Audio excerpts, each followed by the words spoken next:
year, Season 5. And it was a 2-0 in favor of Atrix. It was relatively close, 13-7, 13-8. But neither of those maps was ancient. So relatively uncharted territory in terms of this particular matchup. And as I mentioned a little bit earlier on, inSanitY have been looking pretty darn good on it overall. They've played it 6 times over the last few months with a 67% win rate. So they can be feeling pretty darn comfortable and confident. And with Atrix only having played it twice so far, what are they going to look like? Always a difficult spot on a pistol round, where Bokor is playing around Red Room. Forced away. Arcam will be dropped by Mari, though. See the bomb heading towards the A-bomb site, and Bokor's in a bit of a pinch here. No one's really around to help her, and she's got 2 T's coming from either direction, but she'll hold her ground for the time being until she is eventually overwhelmed. Cammy coming through to drop Bokor and take position, but before that bomb can get planted, it will be reaching the floor, as will most of inSanitY. Cammy's got so much to do now. This would be a great way for her to warm up, as she will be required later on. Too many girls to deal with, however, and it will be a pistol round taken by Atrix. And another standout round for Mari as well. I said, you know, beware of her on the pistols. A beautiful 3K to kick things off here on Ancient, and a bomb plant absolutely denied. No extra cash available. It's the best possible start to the map that Atrix could have asked for. We'll see if they can continue along on that momentum. Yeah, not too much to write home for here for inSanitY. And Atrix have gone for quite a big spin into this, going into 2 M4s and leaving littles on the dualies to save up for that AWP in the next. Yeah, it has some risk to it. I think if you often in a pistol round, if you come through unscathed and you can get that cheap helmet for 350 bucks, if you got a kill or 2, then you should be able to afford an M4 straight away, and then that just saves you money in the long run if you can get the big gun immediately. So that's always a great boost. And again, I mean, I guess it depends on the map and your configuration and how much you trust your teammates. If you can go on the cheap for this round and try and survive and get that AWP up immediately. Great urgency there from Atrix. Great attention to detail as well. So this should be a quick one, and indeed it will be. A quick eco round is a good eco round. That is great money for the CTs as well. The SMGs getting the frags, and the AWP will be bought with ease for Littles for round 3. Yeah, I mean, Bokor absolutely farmed at the bottom there. So as you say, right, lots of money to spread around, make sure that everybody comes in pretty robust. Utility, a nice spread of utility here. So they're going to be feeling really comfortable.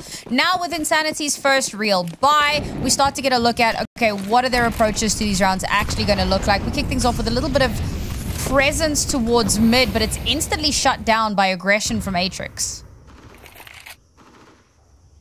I have a contact play towards A with 3 players heading towards that tunnel. However, this is not the contact play you want. An early test perhaps for Littles. We'll see if the peak starts to come in, and Juliana takes one straight in the face. Close casket funeral for her. 2 more in that long position then. Now the bomb hasn't been shown. That could be a lurker, but there hasn't been much done elsewhere on the map. There's no position, no possession or presence on mid for the time being. And Armcam, I suppose, is leaving the options open, just lurking in this position. And CTs can get curious and go for a little creep. You can even find some angles to shoot them when they're halfway down the ramp over that box.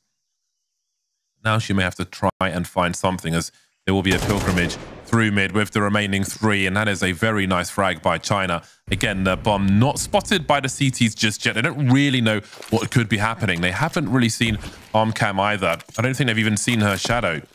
So the CTs are suddenly devoid of information to some degree, kind of having to play a position where she can fall back and rely on her teammates. But because they don't have that full info, there's only 2 CTs per site now. They can't really build on one of them, and that's another strong entry from China. But Sophia will have something to say about this round of a very fast 3K indeed. She has brought Atrix straight back into this one. Now Armcam at half health has to get a bomb plant, and she will be in the clutch. Bokor with the AWP with 50 HP. Oh, they're lining up. That was a fast headshot. Has she got one more burst in her? Missiles will put her out of her misery. An expensive round ultimately for the CTs, but they'll keep the clean sheet for now. I mean, bearing in mind that their investment into the round wasn't that heavy. They came through the round before with most of their players still left alive. They did buy into that AWP and obviously quite a bit of utility, but the actual investment itself wasn't super heavy. So yes, they do lose that cash and it is unfortunate, but the fact that they win out the round, they take out all of the Ts, it's a pretty big feather in their cap for kind of long-term stability. So they'll still be feeling pretty darn good about that. And Sophia's a player I feel like I was remiss in not mentioning earlier because she has also been so solid for Atrix. Missiles rotate from A towards mid as they have a 2-1-2 setup for the beginning of round 4. It's like a fast one as the Ts are all over the B bomb site, swing and a miss, and that is so much position lost. They are close to the bomb site, but there is a big risk for Atrix that they lose everything. And with how much money they spent in the last round, how much can they afford to lose in this one? They're not really carrying much, but with the positions they have, inSanitY, those Tech 9s, those Mac 10s, this could be so expensive. The P250 catches too. And suddenly Sinon is alone and the worst has happened. It is a very difficult position to cut your losses and just fall back with 4 players alive. But again, when they're in that post plant with those Tech 9s, that Mac 10s, it's a rough situation to be in for those CTs. They will lose everything save for 1 M4. And suddenly they're in a very different game on Ancient. Yeah, so much for that long-term stability and economic freedom. Not how they wanted that round to go. A little bit egregious, but you're not expecting Cammy to be tucked into that particular little cubby. The fact that she gets 2, though, is massive. The first one is big. The second one, a little bit unreasonable, but she does her job. She does exactly what she needs to. And now inSanitY are sitting absolutely pretty, an AWP of their own on board. And this is where I want to see Cammy come alive.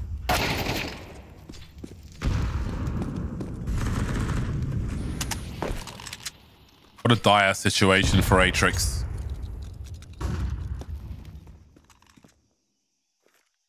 Such a setback for them.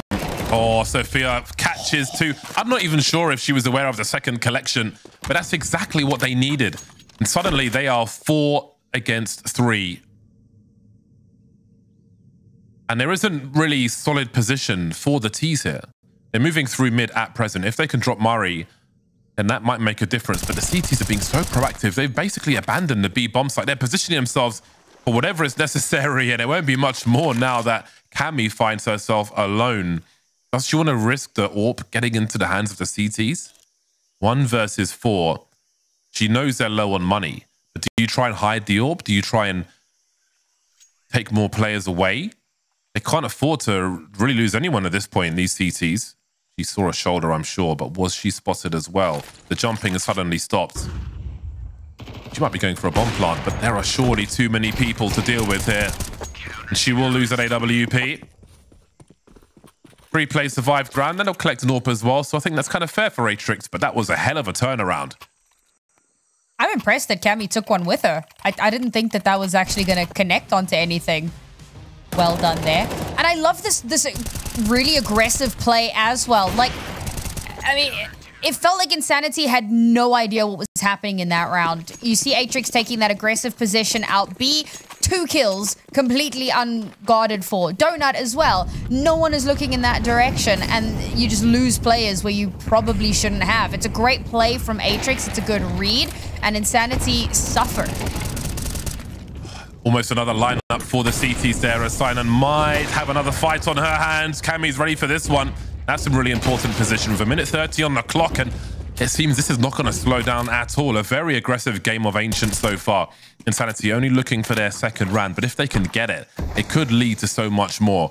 The previous round should have, if you think about it, but they may give themselves another opportunity. However, we have seen that Atrix won't sit back and be victimized in situations like this. They know they need to find a way to get back into this round.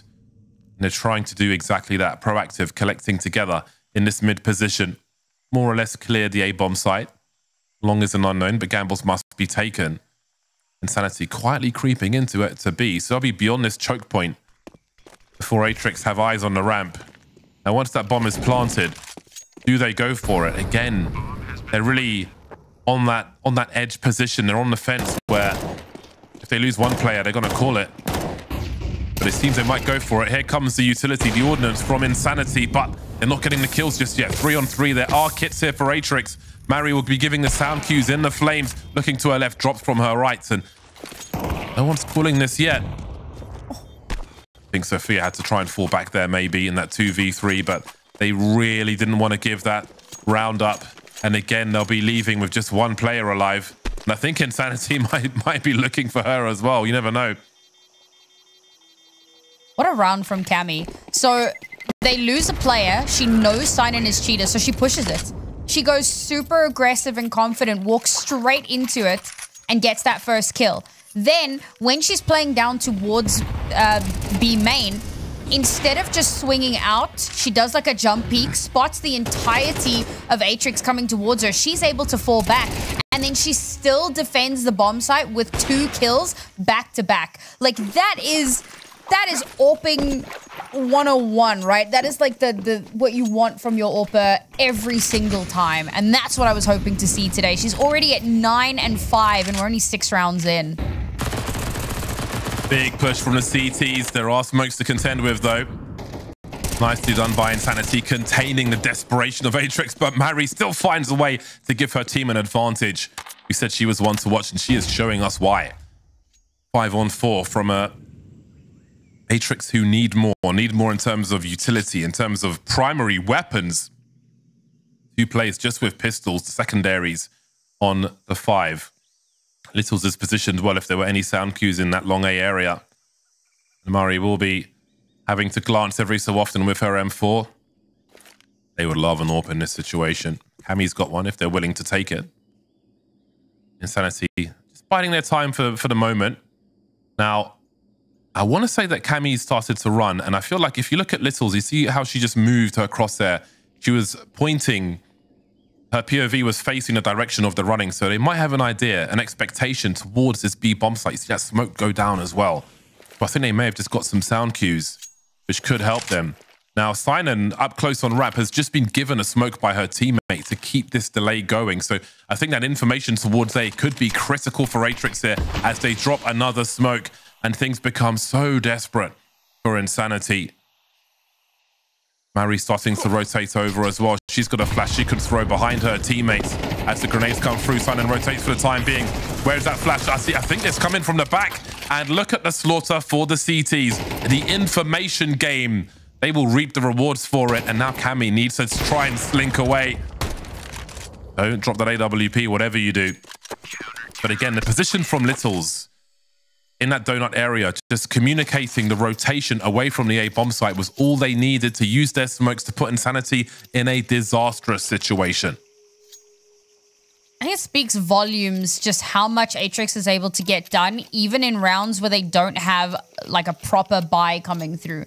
Because in that round, I mean, you were saying, right, they had 2 sidearms, an MP9, and then the 2 M4s. So there was so little to actually play off of and actually get results off of.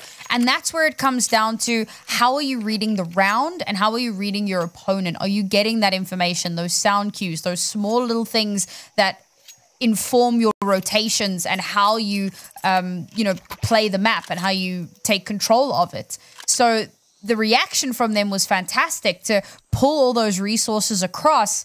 And then as soon as inSanitY tried to pop through, and to be fair, inSanitY had some good util usage. It felt like they might be able to pop through that smoke and get something done. But because Sinan was so up close and personal, and she's backed up by, I believe it was Bokor, it's just a spray down, and there's nothing inSanitY can do at that point. One interesting thing about CS2 is just the sounds travel further. So hard to be at a safe distance to start rotating, and there's an example of it. How costly, how punishing it can be for you to try and make plays.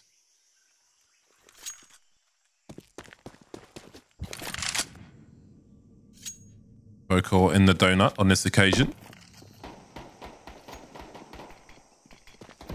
Dueling across mid, as it will be inSanitY with the pistols on this occasion. Don't want to give them too many opportunities, though, for the headshots as Atrix try to stabilize. They've got 4 AK-47s on the CT side.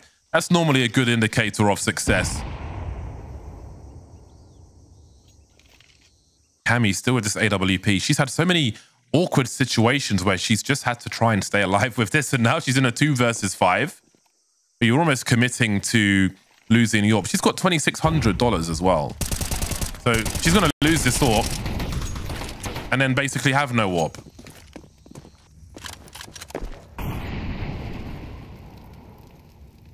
Dire straits for inSanitY. There's no good option there if you're Cammy. Now she can buy an AWP but have no Kevlar whatsoever. So that's the situation she's in. You know, she goes for a save in that scenario. There's a fair chance you're going to get hunted. It's not the most comfortable map to save on with a certain amount of time on the clock. So they've just been put into really horrible situations. And so much of this is coming down to winning your ones, which is such a herder thing to say. But it has to be said, when you look at the stats across the board, Atrix, every single player coming up massive, and inSanitY, a couple of those players struggling a little bit more to win their ones. Bokor no man's land, and just when you thought it was safe to stabilize that CT economy, the dominoes start falling once again. Now, Littles is in an interesting position if the T's go A. Again, Atrix are being proactive. With a minute 20 on the clock, how do they find information? We'll see if Sophia has a peek towards mid later on. Finance here as well. And Littles just basically needs to defend her position in case there's an A bomb site. You'll have a 2-pronged assault. And the surprise of the AWP is often, if not always, good for at least 1 kill. Blank is coming through now as Cammy will spot 1. She'll probably see 2 on the death cam. That can run distraction as Littles goes through the smoke. Surely, as her teammates are shooting, drops the bomb planter. No bomb planted now. 3 on 2 for Atrix. They are ready for this CT side. Some rounds have been difficult, but they have the coordination and the pacing. A free kill for Silence. She's been lurking in red room. And it will be Crimson in CT spawn as well. 7-2 scoreline. Atrix are just consistently working this map beautifully. It very seldom feels like they don't have control of every single area unless they've lost like 2 to 3 players. And even then, they still find a way to restabilize in invariably a rather surprising manner. I had my questions about how Atrix were going to look on this map, given that they haven't played it much recently, but they look pretty darn good. And just a quick update for those that are interested over on our community stream. The Killers have just won their first map. It was a 13-3 over the Capybaras, so they'll be heading on to their second map shortly. The flashes for the Tech Nines to close the distance.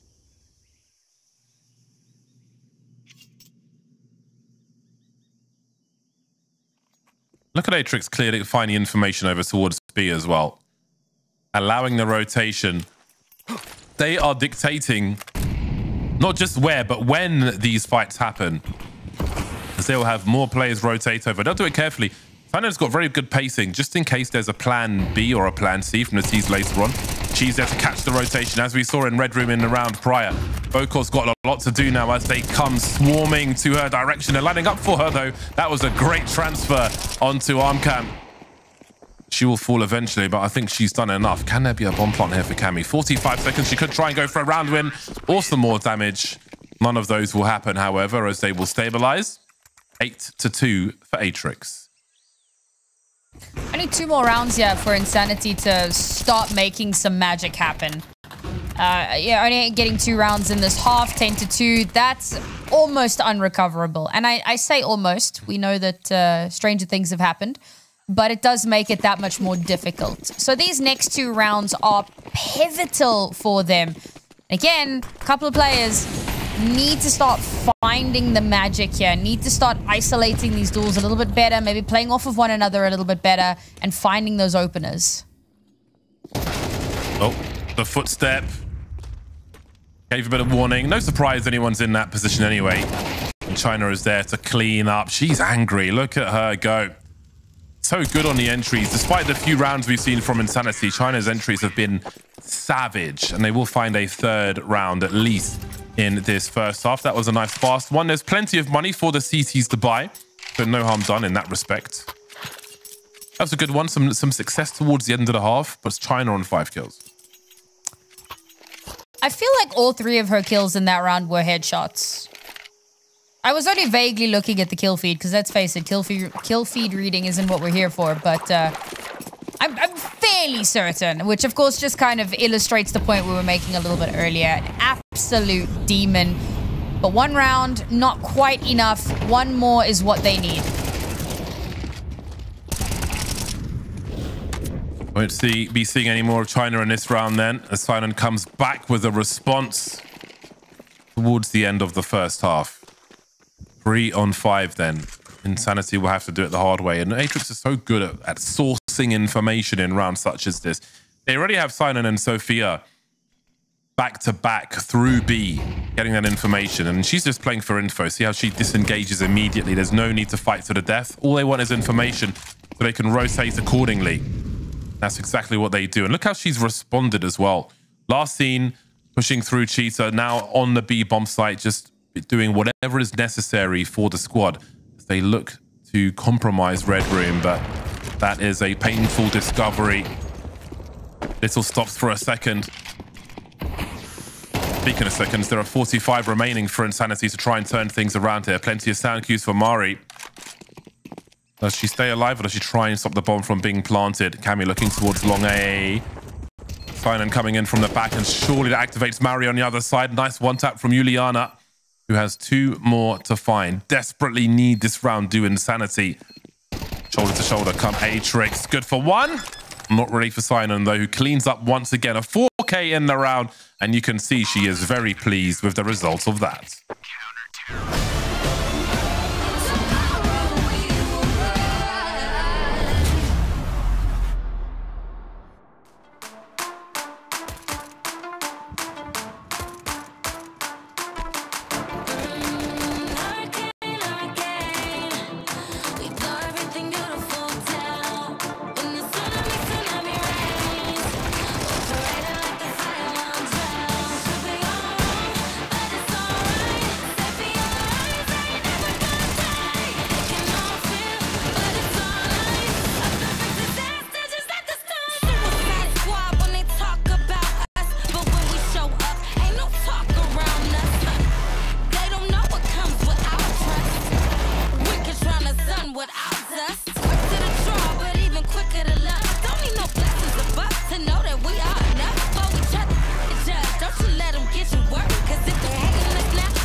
That elusive 4th round. Unfortunately, inSanitY were not able to get that under their belts at the end of that half, and Atrix go into the half with 9 rounds to their names. It feels like a bit of a Herculean task here for inSanitY, but there's a part of me that feels like if they can just get the pistol, maybe there's a world in which they turn this back around. Yeah, perhaps the worst is over for them. And they'll find their feet on their CT side. Plenty of order to be had, especially if you've got the utility in the buy rounds at the beginning. I love the mid to late round, though, from Atrix. How proactive they were, looking for information, fighting on their terms, disengaging once they have shown presence, etc. It was really fun to watch. We'll see if inSanitY are afforded the space to do the same, because maybe it won't be up to them if Atrix continue on their run.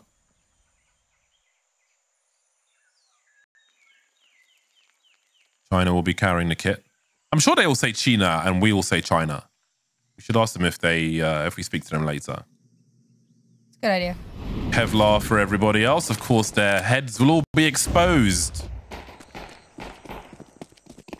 1 P250 in the hands of Mari. She will be the raid boss for this round. Looking to clear Donut. I love this little detail. Before the bomb plant is secured, they will clear Donut, take position. And that's really going to compromise the retake, and especially with the flank of Sinan to be considered coming in. That's just like, even if Sinan doesn't get the kills there, just the fact that she could peek at any time makes it really difficult for you to go and attack Donut. Never mind the fact that there are 3 people in there. But again, the presence of mind, like Sinan has been playing really well in this game so far, and she's been giving us great examples of various tenets of Counter-Strike. So props to her. And again, she's just like, hi, and she's just waving, saying, hey, I am a problem, but when I decide to be, but just stay there because I might peek you in a minute or so. Great work. Yeah, it was a really unfortunate round for inSanitY. Like, I saw the vision for the round. I actually quite liked that they went for the donut play, but 1-for-1. At that point, there's already a huge player advantage for Atrix, and it's so easy to maintain that control. And here's where things get scary, because it's that double-digit scenario with guns in hand after winning that last round. 3 MAC-10s to just absolutely melt through the entirety of inSanitY. I would like to see these pistols do some magic, though. I think that there is a world. And I do like the respect that Atrix are showing, because very often on these pistol rounds, there's going to be like some crazy monkey aggression. So they just kind of hang back a little bit, wait to see what happens, and okay, nothing's really happening. We can start to commit. There is a world. If there is a world where these pistols win this round, it is a world that is ruled by capybaras. There is a flash for Juliana. I have seen this go wrong before.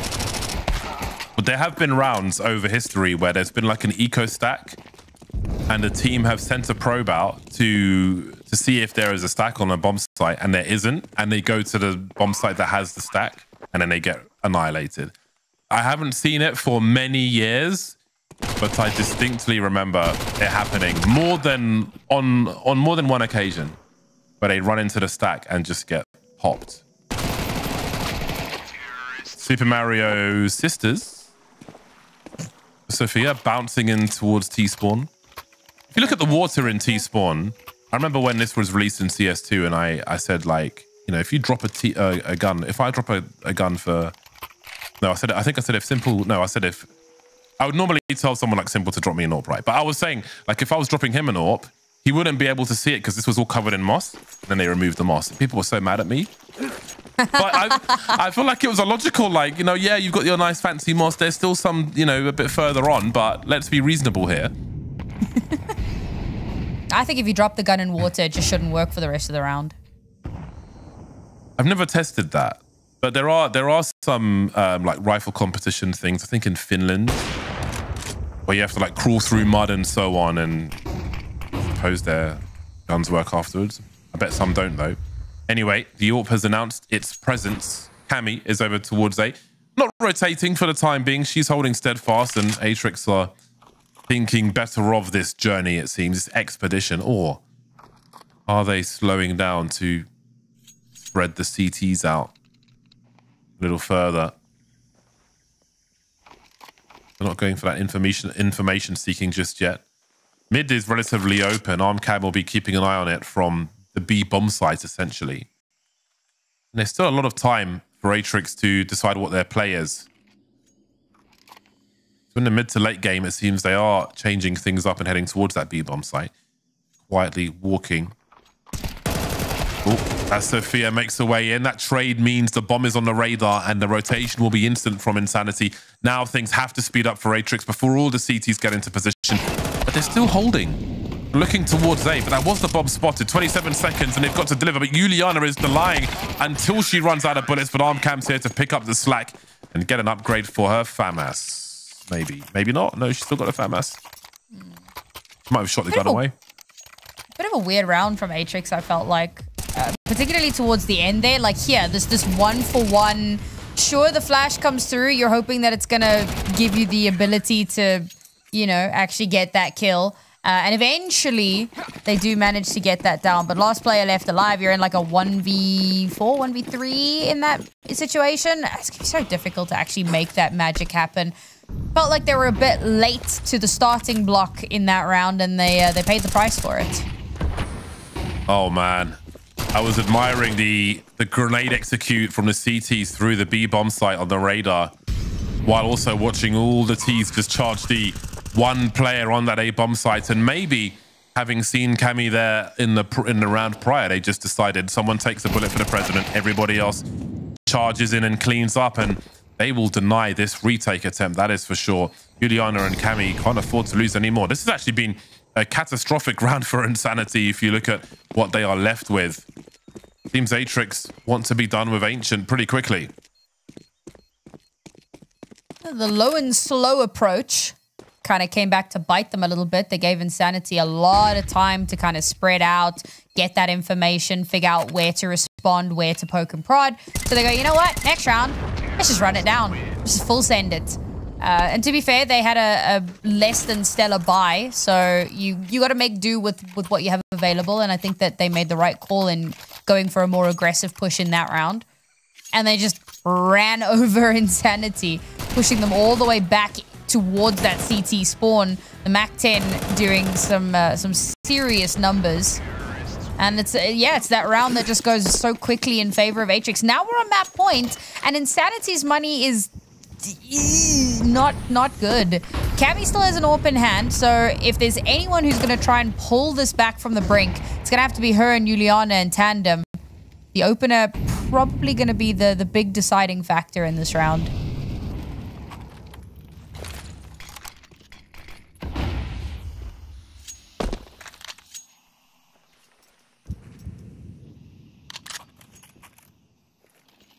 Bob collected from T-Spawn.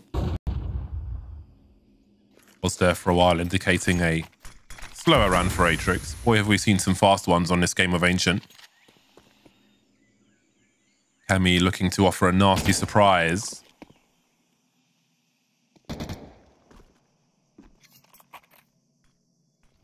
This smoker's gone. Last piece of utility. Hold on a second, though. We've got some heavy ordnance being thrown into this B-bomb site, and the T's moving in afterwards, but they will be cut to ribbons by inSanitY. Finally, some success for the CT side, but there's more work to be done. Kind of managing to plant that bomb. 2v4. They can still get some more kills from this. The CTs need to stay standing if they can. 2v4 made 3 now as Atrix are in the clutch. Suddenly it's a 2-on-2. What is happening? The dream is collapsing for inSanitY. Ooh. They get completely wiped out. 2v4 to 2v0. That is a statement-making round to finish off the game. Now, a few misplays it felt like in that attempt at a retake. I think you get a little bit overconfident, but at the same time, the nerves are setting in. You know it's map point, you know the bomb is planted, you know that time isn't necessarily on your side, and so you start to kind of make silly mistakes. You're like, oh, well, there's 4 of us. So I think there are definitely some conundrums for inSanitY to find a way to solve as they move into this game of Mirage. Well, here we are, folks. Map number 2 coming at you. It is going to be at Mirage, as you can see on your screens. And as we've said a couple of times now. And what I'm really looking forward to seeing is how Atrix tackle this map, purely because on the previous map, it was all about proactivity on the CT side and a little bit of aggression on the T side. Now, this time around, they're going to be starting on the T side. It looks like it's going to be a pretty strong pop. Oh, my. We had the same right there. Yeah, China got popped. As did Cammy. Promising start then for Atrix. Denial of information with that Molotov as they start to come through now. And Armcam's in a spot of bother with all the T's coming her way. Brandina still on the A bomb side. She will be a late rotator, and when she makes her way there, there's not going to be much in the name of help. And at this point, 1 versus 4, you could just really go and save your Kevlar. Like, if you're going to force buy in the next round, you might as well save your Kevlar at this point. That is something which I think in the last 2 years of Counter-Strike was more of a consideration, where people would just run to their doom. But again, it's like a game of very small edges, and every edge you can find definitely means something. There will be no Kevlar saved on this occasion, though. It will be a complete wipeout. A very strong round for the T side. Sinan comes through untouched. I think Sophia did as well. So they'll both get the cheap helmet upgrade, which allows them to get a stronger buy. So a promising start for Atrix. And another demonic pistol round for Mari as well. I think she got a 3K on Ancient in the first pistol as well. So just kind of continuing to live up to the pistol demon name. And I think what was so surprising about that round is you're kind of expecting them to just be running through apps. You're not necessarily expecting 2 players to be running down towards lowers, swinging, and just popping your head straight off. So, unfortunate one there for inSanitY. The reaction was correct, but the timings just did not work out in their favor. Basically just a flash invested in this round. Always nice to see P2000 enjoyers. I'm not a good enough aimer to equip a P2000. I need the extra half second of the silenced USP to give me a chance to shoot someone, so I never get to use it myself. I'll be patiently waiting. And again, these rounds are still important as well. We can measure the T side and how they use their tools to find what is safe. Littles is the expendable person here, really, with the MAC-10, who can be sent in to find out if the site is safe. They have opened the correct door, and now she can go and hunt for that bonus money. These CTs will find themselves on the wrong end of a tough bargain.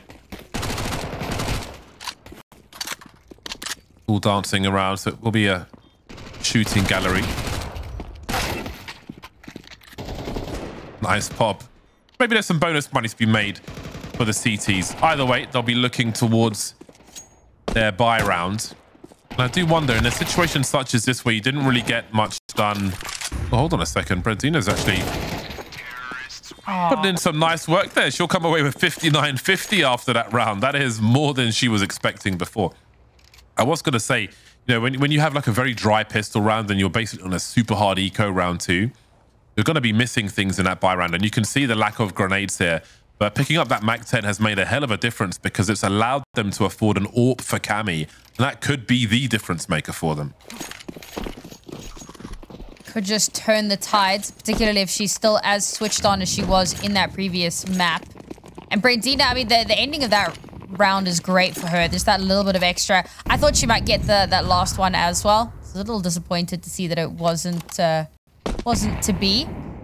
Atrix again with very kind of definitive directioning. 4 players towards apartments here and 1 player out towards mid to potentially draw a rotation or get an early pick off. This could backfire, but it could be devastating. Scary scenario for China, giving the sound cues. She was on the balcony. There will be 3 players here, though, for inSanitY as the push continues to come in. Cam and Juliana getting to work, and China is just hiding in plain sight for the time being. We'll see if she can be activated later on, but so awkward around the smoke. That's so unfortunate for her.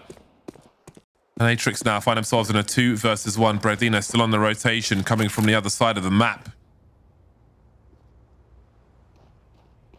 You'll hear some footsteps.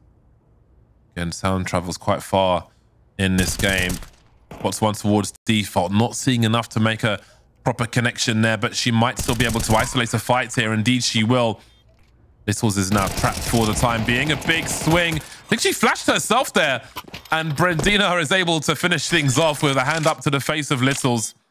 Awkward timing. Sometimes it'd be like that, but Bredina will manage to secure this round for her squad. Big fight on the B bomb side. Bredina running out of bullets there should have spelt disaster. But as you said, I think that was a little bit of a self-flash. And the fact that Bredina dodges that flash entirely, and it's not even on purpose, right? The pillar, she's just in the perfect position to not have it connect with her at all. It's a great retake from her. And it was a great stabilization as well, because China, like, she's tucked in so close that no one even checks her. So the trades can go really back and forth, and she's still alive and in a prime position, unbeknownst to Atrix. And that allows them to regain control of that site. But again, it's down to those heroics from Bredina. Beautiful 1v2 there. Finally get themselves around on the board. Yeah, they do lose the AWP, but they win the round. An important trade when you're carrying the bomb. Quick upgrade as well. China will use that to move into a forward position. Now with 2 CTs here, she's in a very strong spot, especially with an MP9. If there is some action here, maybe there's time for Armcam to reposition, but she happens to be doing so anyway. Vocal's surely a free kill here. Looking the wrong way, but China slightly off there. She's got to be frustrated, especially missing the frag through the smoke on the round prior, and then that happening. That was a free kill. That was the bomb. That, you know, you will feel like might be the round as well. And now look how little information the CTs have. They are playing a reactive game. Let's not forget how proactive Atrix were on the CT side on the previous map. Like at this point, you've got to take some risks. Otherwise, you're just waiting to be a victim. And that might be the case here. But again, I did say Mirage is a map where some individual performance may allow a team to shine brighter.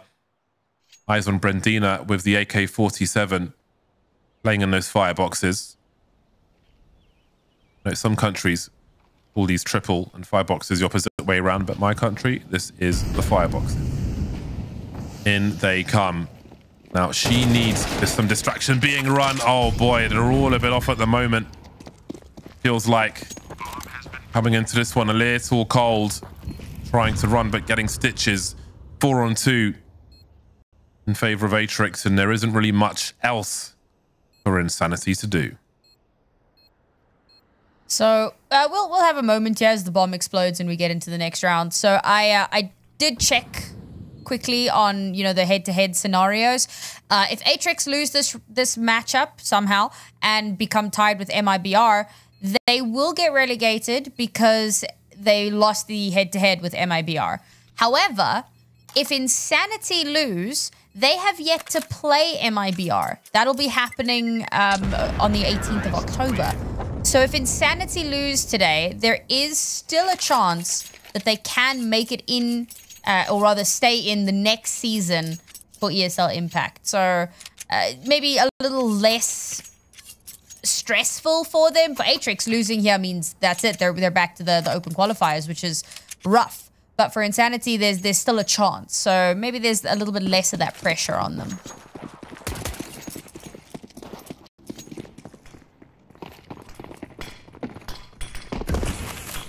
Difficult scenario for inSanitY. Going for some gimmicks with Armcam. There will be smokes up on the short position. Able to escape the situation. We'll see if they can do something else. Have a look at China. She's got some good map control and a great headshot as well, which means 2 pistol kills now for inSanitY. But as she rounds the corner, Mari will retake some control. And that will stretch the CTs out more. China getting dropped there despite the good work. Gives plenty more space to Atrix with the time on the clock. And now gambles have to be taken. Got 2 rifles and 2 USPs with no Kevlar. How do you place these pawns across your chessboard. Atrix well equipped with 3 players, but they are carrying heavy artillery and they are currently facing the correct way. Cam alone with the M4. That clock is ticking. Can she isolate the fights? There are some warning signals coming her way in terms of the execution. Her teammates are so far away. Oh, they've heard her. They may have seen her also. 34 seconds, and they are really trying to make this site as clean as they can. But now Brendina and Juliana are on the way. She can maybe play off with these pistols. If she can win this duel, indeed she can. And now with 24 seconds, they've got to deal with all these CTs before they can plant this bomb. This becomes awkward if they can stay alive. But Cammy, down to the 1v1. Sophia will trade. 23 HP left. And you have to wonder if it should have been this close, all things considered. I mean, I really want to hand it to inSanitY. A lot of these rounds have been very close, even in the rounds where they shouldn't have been. But unfortunately, close is not really good enough.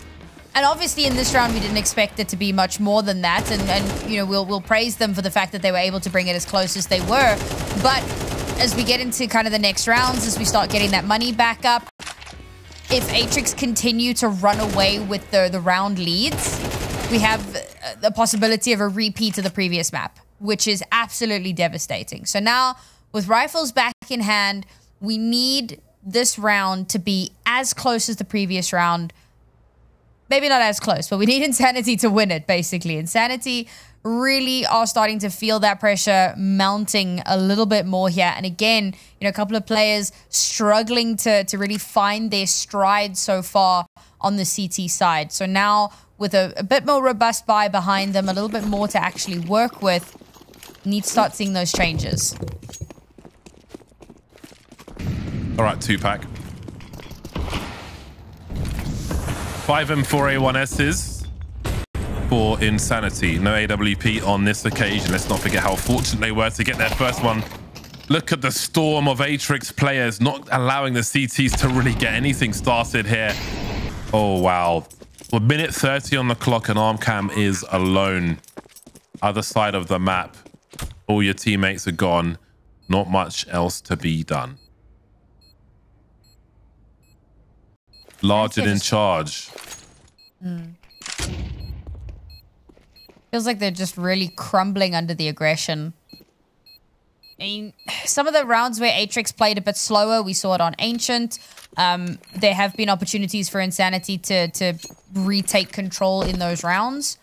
But when Atrix go full, you know, pedal to the metal, flat out onto the site, inSanitY just have no way of stemming that tide. And Atrix just keep kind of using that to their advantage here.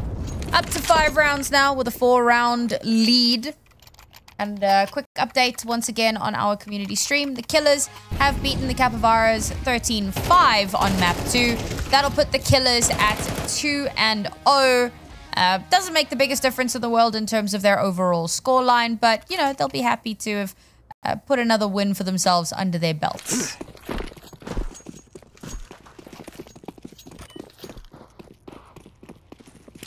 Hero rifle for inSanitY in what is so far a disastrous half of Counter-Strike. Been very oppressive. They're doing what they can. But Atrix are just, they're set up so well. They're coordinated.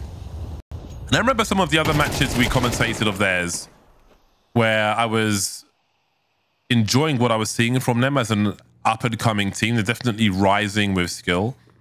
And again, I think that a display like this in terms of attention to detail, discipline, but also the trust in your teammates, pacing, as Simon has been demonstrating in the first map of this series, are also strong. Like, the fundamentals are certainly here for this team to continue to rise.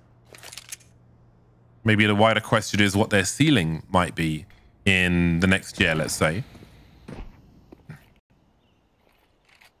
They're definitely putting on a display of strength and power in this series so far. Another anti-eco round essentially for them now that rifle's been taken away.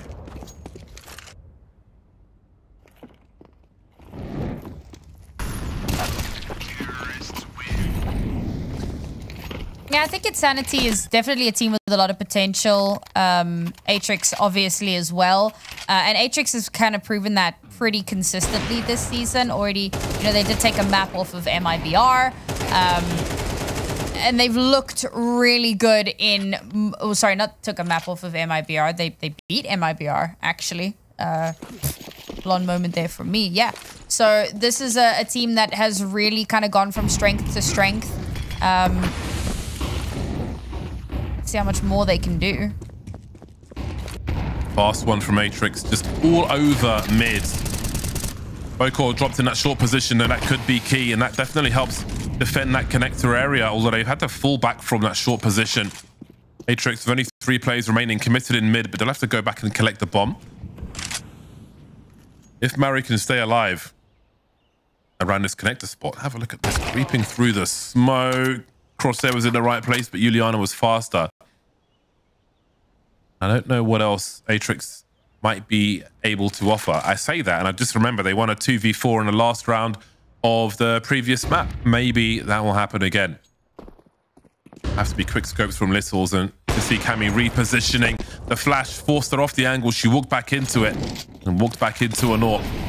The utility now in that shadow position as they isolate another one. 2v4 to 2v2. And now Littles is in the clutch, and China's able to trade that frag. But they lose so many players in these 4v2 situations versus Atrix. I mean, this is kind of what I was talking about a couple rounds back, where I said, you know, so many of these rounds are so incredibly... the round. And this is what we were waiting for. Another really closely contested round, but one that they're able to come out on top of. Obviously, a clean round is the ideal. It's the thing that you really, really want to happen, so that you can save up as much as you can from the previous round. But unfortunately, that's that little bit more difficult. So for inSanitY, they're still going to be happy with the overall result of that, which is they got another round under their belts.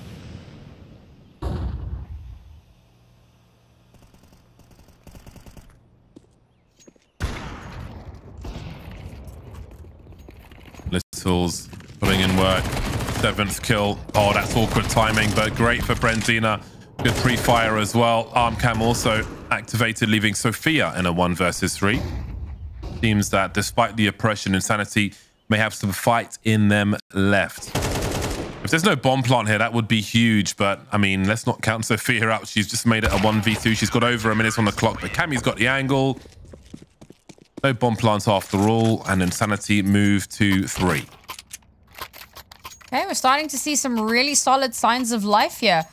Finally starting to see them stem that tide, playing a little bit more up close and personal, particularly with that MP9, and being able to really get in Lil's face and then follow that up with a 2nd kill as well. Brendina, big round from her. Got to keep that momentum going here now.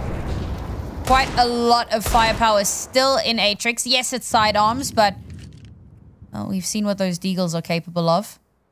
So we don't want to count that out just yet. But this would be a statement round for inSanitY. Break the economy, get yourselves up to 4, and start to feel a little bit more comfortable.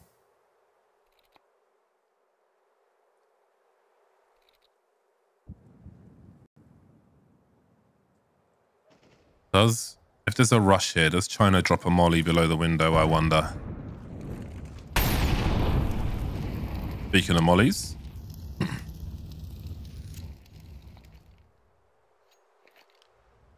Good timing, just to delay their plans there. Oh my no way. Days! Did she hit a scope after the molly, I wonder? Did she have the vision? Okay, Cammy's there. Did she visualize and then just go for the big peak?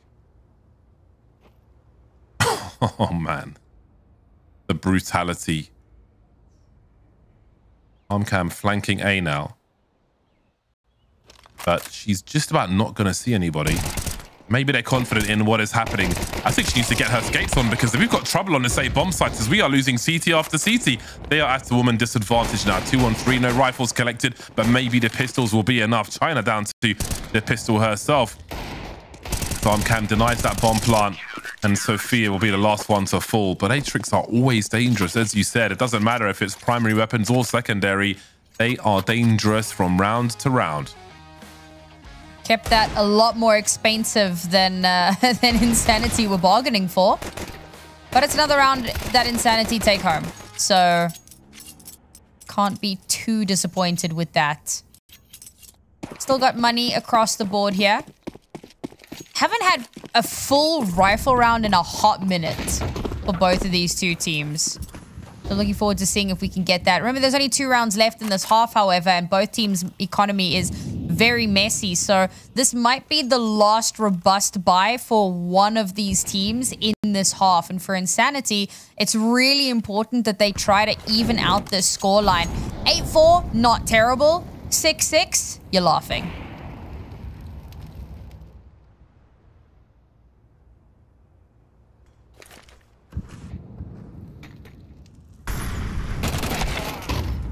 Cheeky peek with the FAMAS. Cammy is there to trade. Not the only AWPer putting work in at the moment. The Silent looks to draw attention to the A-bomb site. That bomb needs to be rescued in mid, and it will be. As Cammy will see one fall back. She's had some really nice highlights this season. Needs to connect more of the shots in this series, though. Atrix heading towards the B-bomb site now as inSanitY reposition. Just 3 remaining, and again, really lacking in info. No one in mid now. A's gone quiet. China and Brandina will be focused on B. Presence shown by Atrix. They will wait for them to make their play. They need to understand if the site is clear, though. That's maybe one way to do it. Brandina, 20 seconds. She's bought herself some time switching rifle. One coming in from short and one still in the apartments. That clock is so close to 10. She's won the next duel, and now Littles has to make a play. 8 seconds on the clock. Do they dance around the pillar? She's got to find the frag now. Shotgun mode, and she'll do it. The no-scope is there. There is no mercy from Atrix. They find a 7th round, and she still tries to squeeze in the bonus money at the end as well. Oh, man, I could see it happening. And you know, or at least you suspect, you know that the last player alive is the AWPer. You suspect that they still have it in hand. So the fact that they're running around, you know that you have a slight advantage because it means they're not scoped in. So you try to push that and the no scope connects. That's heartbreaking for Brandina considering just how much she got done in that round. And as mentioned, losing that round puts their economy in such a tight position. They've still got a little bit that they've managed to bring through here, but Atrix has so much. They have lost Sophia though.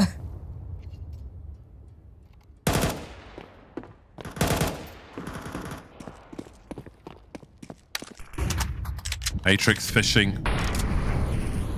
Looking for someone to collect. Minute 20 on the clock. Very comfortable with the long game. The long con, if you like.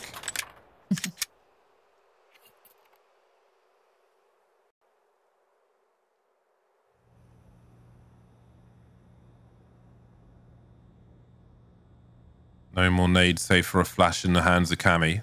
Or in her pocket, maybe. On her utility belt.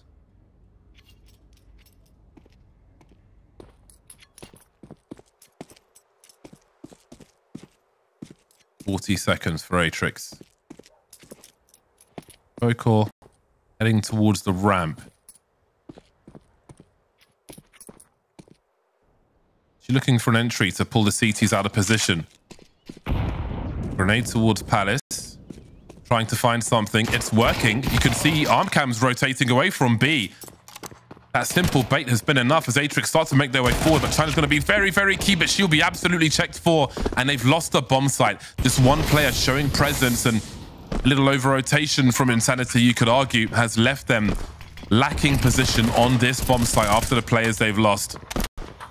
Atrix know how to pull inSanitY from pillar to post, and they will punish them for it. That is a great last round, and it shows you just what inSanitY might be up against for the remainder of this series.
This time around, they do actually manage to secure that 4th round. It was so very nearly a 5th as well.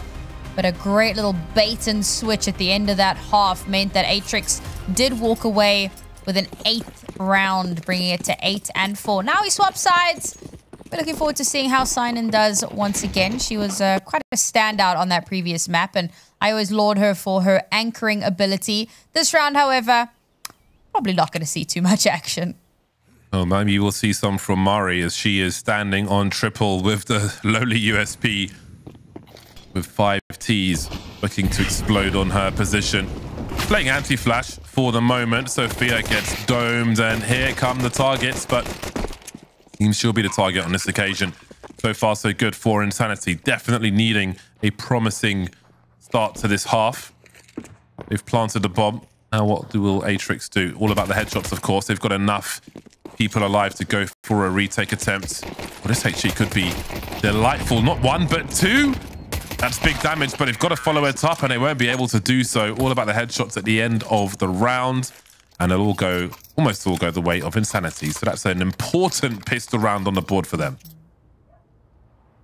Yeah, it was certainly needed.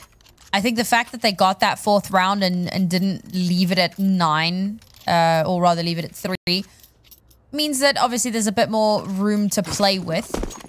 But still, that pistol round, you cannot understate its importance long term, particularly here on this T side, that the T side economy is just so favored right now. So if you can win that round, get all of that cash.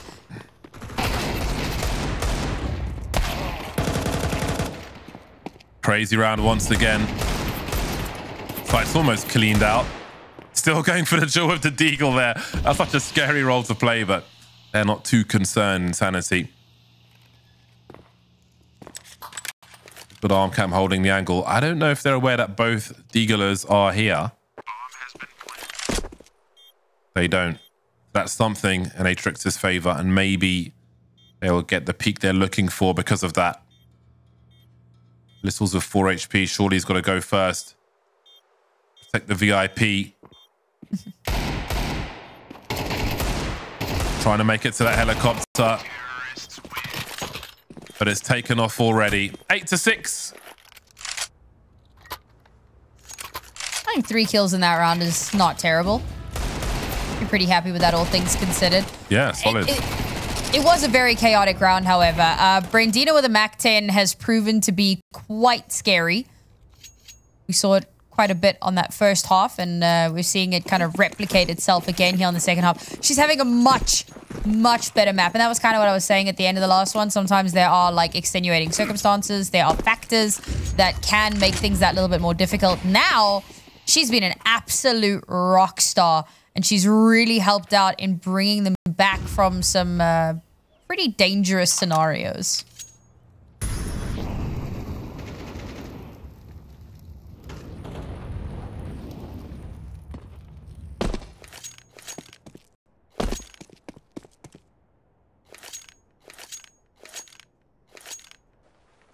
Flash for the CT squad. Waiting for an opportunity. It's going to make it a little harder, though. Well then, not the pick of inSanitY, but the score is heading to be even closer. Unless something crazy happens here. There's the flash, and here comes the swarm. Oh, they're getting a lot of frags here. They might be able to pick up some rifles. That's an important one. There are some AKs to be collected. They don't have Kevlar, but there's even a molly for Littles if she can find an angle. Can't imagine she pulls one out here, though. And rotate into a different position. Have the sound cues been heard? Yes. You can hear the footsteps, Brandina. Nervous stuff. inSanitY can't afford to lose this round. Not 1, but 2 Molotovs. They don't have a kit, but even the kills could be something for them. Oh my days. Bocor, that is absolutely disgusting. She has done great work, but she doesn't have time to win around some warning shots and then some from Atrix as they clean out inSanitY in a USP round with 1 flashbang. Yeah, I mean, this is kind of what we've been saying. You can't count Atrix out. Even though they didn't win that round, the fact that they're able to clean up every single player on inSanitY means that any semblance of a bonus, of a extended bonus, of cash being saved through has just been wiped off the slate entirely. And Bokor, in a round where they all came in with USPs, well, she's going to get to hang on to an AK. So, all things considered, incredibly successful round. And Littles has got an AWP in hand. So if she can get a nice little opener here, that could also sit them quite well for this next round.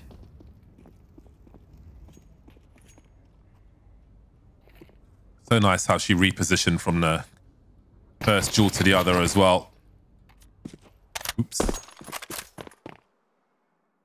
Fine and saying hello. Now, she is on an island. Oh, that is such good utility damage. She just feels them coming her way. Drops the smoke grenade, which allows easier rotation for her teammates through the door position. And there is Sophia, thanks to that smoke. Finden's been dropped now. See if her teammates can pick up the slack. Sophia moving forward. That molly delaying any chance of a bomb plant. Got to get her reload in, though, and that allows her to be punished. Marie top mid, Bokor in kitchen, shop rather.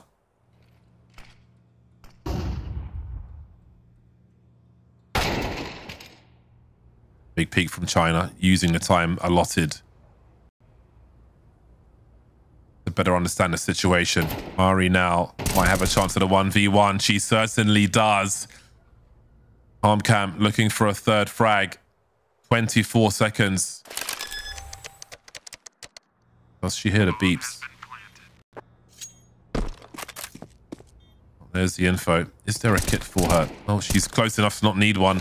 Armcam's got to win this duel. The pressure has to be searing for Armcam after such a comeback. Whew. Did she spot her there? The coin flip now. Who peeks where faster? Really going for it, Murray. Just one more bullet needed, but inSanitY survived for now, and they tied the score on Mirage after the battering they took on Ancient. It's 8-8 in the second map of the series. All consecutive rounds here. I always talk about how round 5 can be a bit of a momentum shifter, but with the way that the economy has gone for Atrix, unfortunately, it's unlikely to be the case this time around. Although it was you that yesterday talking about, you know, if there's an AWP on the board, the round is always winnable, and Littles still does have that AWP, so maybe we'll see some miracles happen here. For inSanitY, however, the momentum that they're building right now has got to be standing them in good stead. Pistols again. Headshots again. Atrix ever dangerous. And you have to wonder, with how many frags they get in rounds such as this, does it cause hesitation for inSanitY? Does the mental game make things even more difficult for them to find success when things start to go wrong? It's a big spread of Atrix players. Finden's angle is so good, though, but Brandina cleans her up on this occasion. She could really do with a second one. Is Sophia fast enough with the deagle? Indeed she is. And she's still got more to say about this round.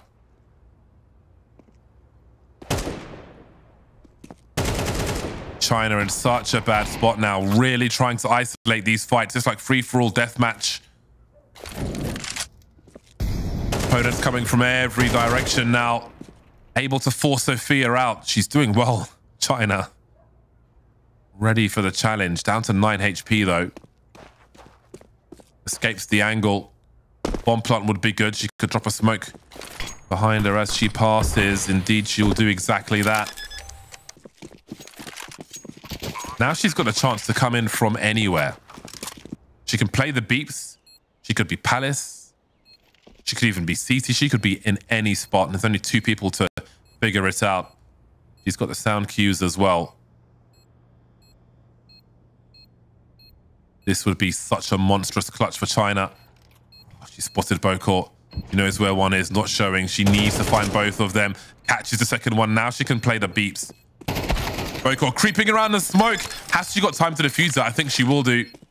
Oh, she thinks she doesn't, which means that China has a career clutch there. Such a disastrous situation. The way she isolated the fights on the B bomb site is to be commended. That was really hard to do, but she did it.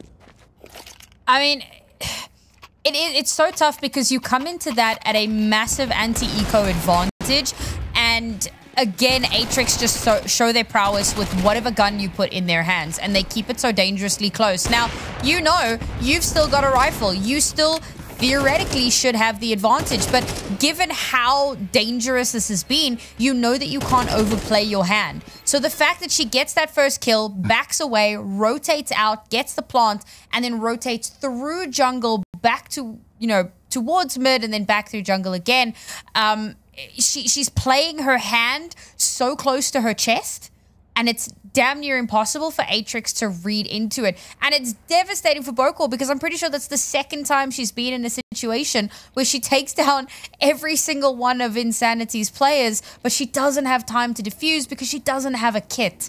And that's such a rough position to be in at the end of the round, knowing that you've done so much, but it wasn't enough to bring home the win. And for the first time in God knows how long, inSanity have a lead in this series.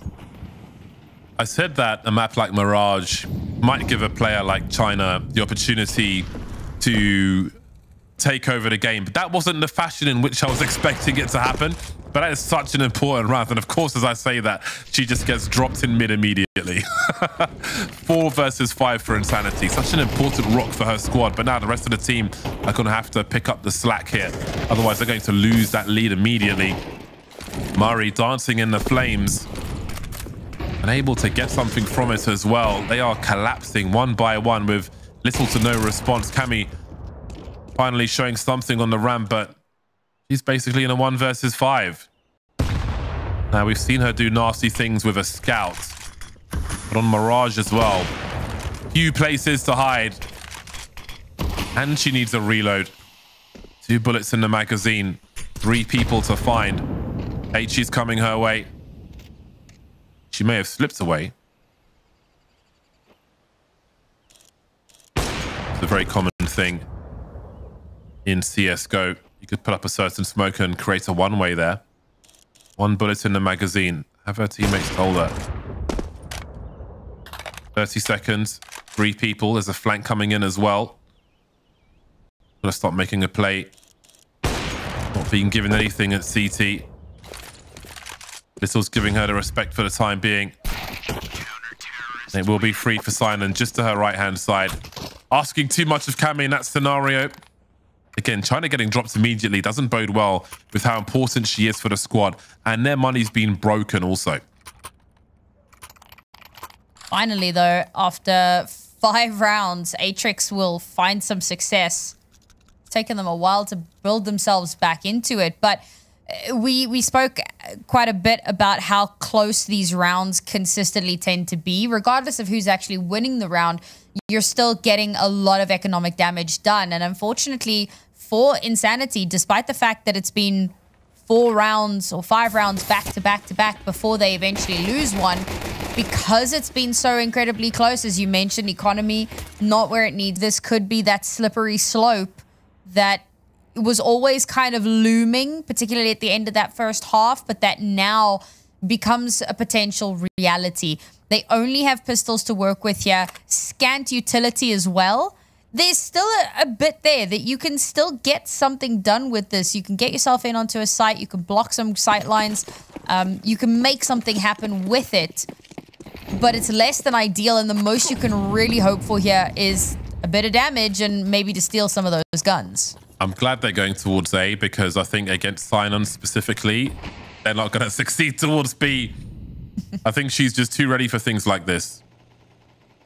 Can they spill onto the bomb site then? Atrix must have an idea of what to expect with how their economy is, but Murray's still committed in one of the more difficult positions to play on Mirage, in that shadow area. And here comes that spill. Just playing on the edge of the Molotov, and there are no frags for this T side from that. They are so confident, Atrix.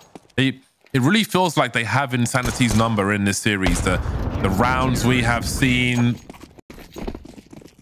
despite the score in this half, in this map rather, They are so ready and they're so confident. And it's great to see as well. It's great to see a confident team who believe in their players in the lead now. I mean, with the money invested in that round, inSanitY had to have had like a minimum target, maybe included a bomb plant. But they got absolutely nil points. That sounded fancy. Was that fancy? No points. They got absolutely nothing from it. Okay. Not fancy. Yeah. Gotcha. Nil points. Right. See if Sinan's got some fancy footwork, yeah? She has done in the past. But it's like they know. And they're just going to circumvent her entirely. No, we will not be feeding you kills. Not today.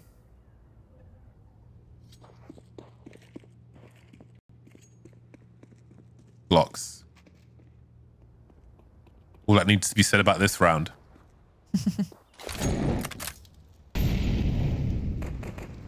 Let's look at the bigger picture here. inSanitY are looking at a 9-11 scoreline. Maybe without full utility on their players. I don't have my abacus handy to figure out how much money they'll have. They'll be in a scenario where they essentially need to win every round. And that's all they're thinking about now. I wouldn't even expect a frag in this round, but Cammy's managed to find a way. So about 43 to about 4,300 average, the squad. Let's see what they're able to do. Yeah, it should be pretty robust across the board. AWP is going to be a non-factor, which is unfortunate. Cammy's been really solid throughout most of this evening. But unfortunately, they're not going to have quite enough pennies in the piggy bank for that one. And it's obviously, you know, for Atrix, they're pretty happy with the lack of reinvestment that they're going to have to put up into this one. I think that this should be a proper full buy. Well, they're lacking in grenades. You can see each person has about 2 grenades to their person. You just can't afford any more than that. Right now, they've got 2 flashbangs. Armcam will buy a 3rd. So definitely lacking in that department. And with a big map like Mirage, they may feel limited in the options they go for. Like, does this compromise their mid to late round where they won't have as much util as they may be used to? 3 flashes to make a play. Like, if you go for a mid take, you're going to have no flashes left afterwards. So let's see what they choose to do. There'll be a smoke up top mid, as is very common on Mirage. But what is ultimately play for the squad? Atrix holding on to most of their utility for now. Not really seeing a challenge in that mid position. But they know how to use it. Sinan's so good with her utility damage. Being entrusted with this bomb site. Mari will be drawn over for some support. So inSanitY is showing some presence early, which is forcing the CTs to dump some util, which will be important for the execute to come later. Smoke in the window. And I don't know what other smoke on the radar is meant to be. But Sinan's just decided to take control of B apps, but she will be traded. She hasn't seen the bomb on the radar, but there will be a rotation from these CTs as there are plenty of footsteps towards that B bomb site. Sophia's got a very good angle. Spotting the short player. Well, she might just collect everybody there, but it seems that inSanitY will try to do that. Bokor still lurking on the site itself, but she will be dropped as well. Littles then, 1 versus 2. They've got the money to buy. They can go for this. They can absolutely go for this. Through the smoke she goes. Spotted by Brandina with the Tech 9. This is worrisome. She can pop both of these players. No problem, but it will be Cammy to deliver a 10th round. That was a must-win for inSanitY, and they survived the test. Honestly, they played off of each other so well in that round. The communication there was definitely on point. And I think largely, I mean, Sinan going aggressive there. I see the vision. You get that first kill. You want to try and double down on that, but she's not able to. She's busy spraying, and kind of as she stops for the reload, the swing comes out and she's taken out. It's a great trade. But at that point, the B bomb site is now Sans sign-in, so it's far easier to get into and inSanitY play off of each other. Atrix maybe getting a little bit too confident, but now the confidence will come deliver in spades. Stereo frags at the beginning there for Atrix, and the cleanup will be prompt from a sign and making her way towards short. Normally seen on the balcony. She has thinned these numbers out, and inSanitY will do exactly the same. Two quick ones, dropping Simon and Sophia. And the retake is on, an AWP short for Beaucourt, who's got options if she wants to press on. Now, does she wait for Mari to run distraction? Give some sound cues in the kitchen position. She's collected an incendiary, which goes towards default. But Beaucourt's been smoked off. Now, if you look at the money, there is an argument to hold on to what they have. They don't really have a good option to get back into the B bomb site, so they will go for a save as the score is about to be tied once again. We are in the deep waters now on Mirage, and inSanitY are threatening to take us to a third map of Dust2. Or at the very least, overtime. I think there's a really good chance. Counter-Strike's #1 overtime fan right here. It's true. It's true. Everyone knows. It's what I live for, really. I mean, we praised Atrix's mid to late rounding in the first map, but it feels like inSanitY have stepped up massively on this map. The number of rounds where they have been 1 or 2 players down and have still somehow managed to claw their way back into the round and then still win it out has been ridiculous. Really solid stabilization in so many of these rounds, and that's what's really kept them alive, kept them afloat, and kept them from going down for the count. Shadow gives a little warning. China's just out there on her Jack Jones, man. She's getting popped by an AWP. It's rough because she's so important for the squad. Like, she's got a lot of clutch in her. She really kept her team in this game with an important round earlier on, just surviving a round.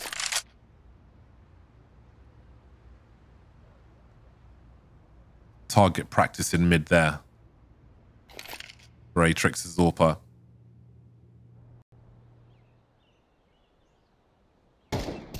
They are going contact. Just walking in with little to no warning. Not the first time Mari's been here. She's got great support flashes. Only good for one on this occasion. Beaucourt falling back the whole position for a retake as her teammates come to join her as well. 3 on 4. Atrix holding on to their advantages. Sophia goes for a big swing, and then there were 3. Bomb not planted just yet, though. No more flashes remain for these CTs. They do have multiple smokes, though, and a lot of HEs as well. 22 seconds on the clock as they so carefully move in to plant that bomb, and Sina's just charging through. She's not waiting any longer. She wants this round over with, and now. But Littles is left in a 1 versus 2 as Brandina's found 2 of her own.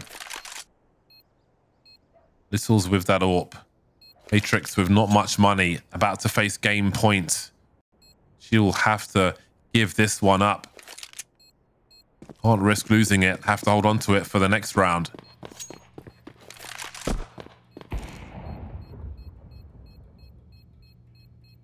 inSanitY just continue to impress me. Round after round, stabilize after stabilize. Great job of flushing out Sophia. I think in a 4 versus 3 there, Atrix have such a good opportunity. But the fact that Sophia is kind of tucked into the wrong side of jungle, she gets flushed out by a molly, she has to swing. And as she swings, she's taken off the board entirely. And I swear this is another round where Atrix get the opening pick. But it's inSanitY that win the round out. It's actually amazing to me how good inSanitY are looking on this map, considering how lackluster they looked on Ancient, which was their map pick. We come on to Atrix's map pick, their opponent, and we're seeing signs of life that we really hadn't seen before this evening. Yeah, they were one round. Go ahead.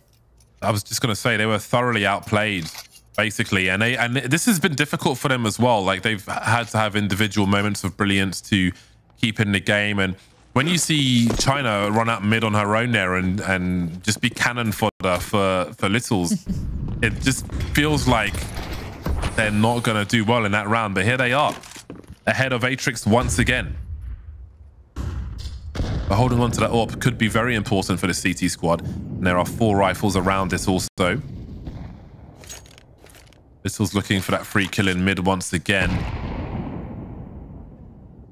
This time China's in the underpass. Patiently waiting for the team plan.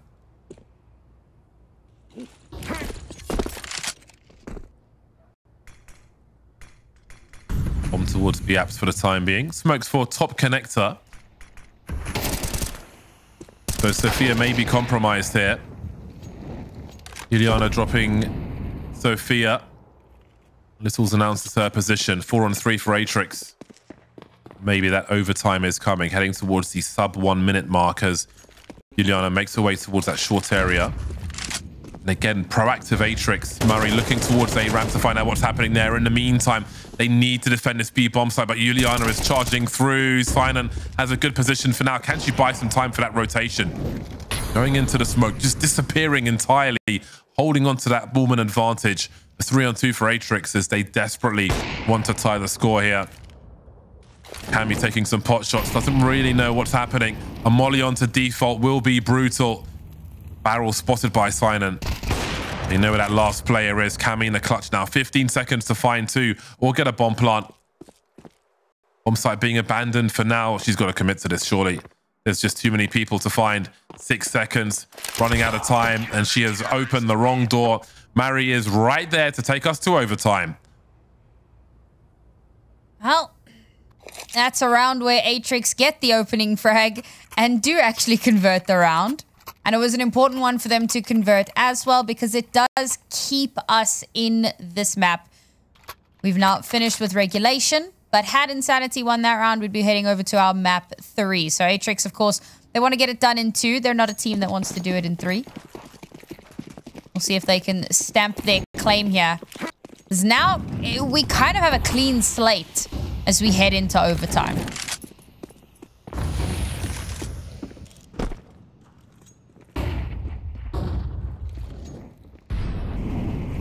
First to 16. Who remembers those days? Boomer.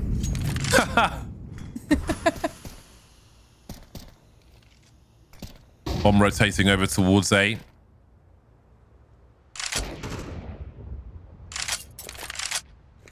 You take that. I'll go forward. You flash me in.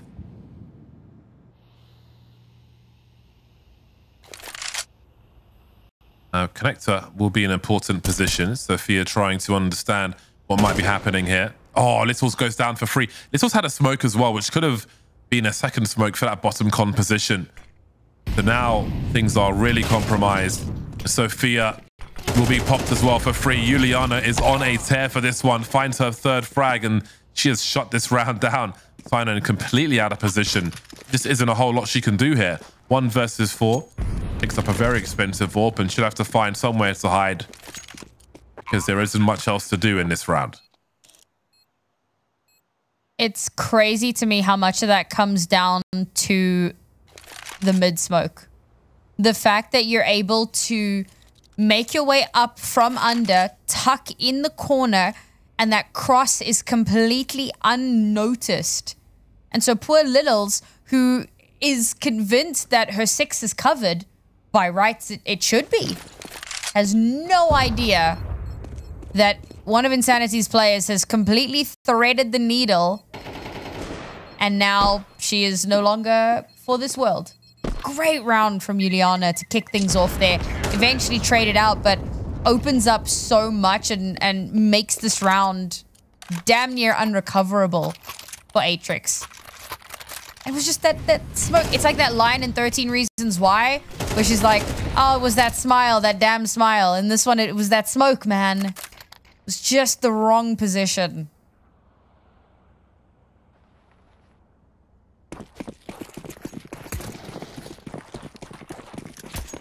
Good momentum for inSanitY at present. Bokor charging up. The flashes are here as well. She could find a second. Leia just running for cover from the charge of Bokor. Such good synergy with these Atrix players. Sinan on the B bomb side is a brick wall round after round.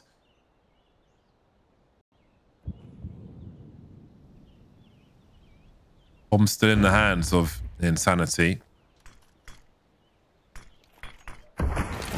In the low number clutches, it's always been Atrix who have threatened to win every round. Those 2v4s we've seen on this map and the previous. 2v5 though. DT's coming from everywhere. Brandina trying to believe that her teammate can plant the bomb. That isn't the case just yet. Can she stay alive? As Brandina tries to find a way to open up this round. Catches one lurker, and there are so many more. There's Cammy dropped. There is the bomb dropped. 38 seconds then to find an incredible ace.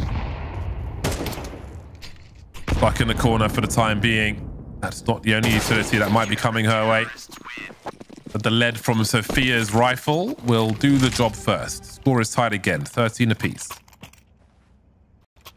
And Sinan's a little bit more of an aggressive play, works out a lot better this time around. She doesn't go quite as deep into apps and rather kind of holds the line just outside, but it does work out. And this is one of those rounds where we see that proactivity that Atrix is so well known for. Getting that space all the way out in towards mid to get that opening kill. That's the Atrix that we tend to expect. Working the map, getting those, getting all of that space and enabling those opening kills.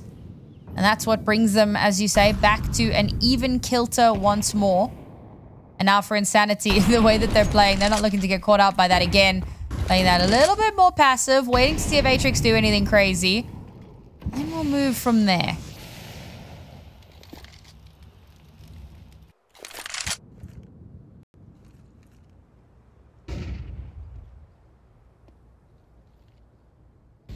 I love the aggro setup on ramp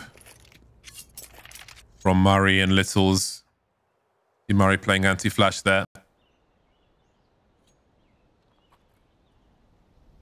Not looking to contest mid for the time being. No one fires after that flash. Littles forced back her Little, no pun intended. Now, she doesn't want to go too far back and expose herself to Palace, but how long can they hold this setup for? I think Murray may have heard some rotation elsewhere and just goes for a peek in the meantime. The charge comes in towards B, and Sinan's got a lot to do here once again, and she might just be able to do it. Juliana, though, will win that duel, making it a 3-on-3. Bokor still here. Do they know there are more CTs on the site? Not really safe to go for a plant yet, but there's only 20 seconds remaining, so at some point they'll have to, and Murray could take advantage of that as well. All eyes focused on the bomb site, and Brandina will go down for free. Bomb planted, 2-on-2. Bokor waits ever so patiently. Murray continues to show presence, spots ahead, swats ahead, and that leaves Murray in the clutch. Murray versus Cammy. I think Bokor's disconnected. Down she goes. Seems that flash may have kept her alive for now. Cammy 23 HP. Murray with the pistol. Both dancing around the pillar. Shotgun mode once again, and this time it's Cammy with the no-scope. 14-13 at halftime. Oh, man. Round and around we go. Back and forth, back and forth. It's crazy to me that we had a solid streak from Atrix in the first half. Then inSanitY came through, matched that. And ever since we hit 9-9, it's literally just been blow for blow. Neither one of these teams managing to find any sort of a solid footing that they can springboard off of and turn into long-term momentum, which is great for us because it's really entertaining to watch. Nobody wants to see like a blowout match. We want this to be as competitive as possible, so we're loving it. But I imagine that for the ladies, it starts to get really frustrating when you get a win, you start to feel like, all right, we can do this, and then instantly it gets snatched away from you in the next round, and it almost feels like back to the drawing board. Tense game of Mirage. They're really fighting inSanitY.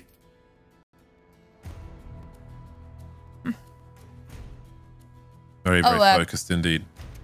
Quick word from our statted out lad, Newt. Appreciate you, Newt. He did go and find those stats for me. Atrix got 18 opening kills in regulation. They only converted 9. Damn. That's an outrageous statistic. And again, I mean, it says so much about inSanitY and how well they've been doing at stabilizing, even when they're 1 or 2 players down. That's very impressive.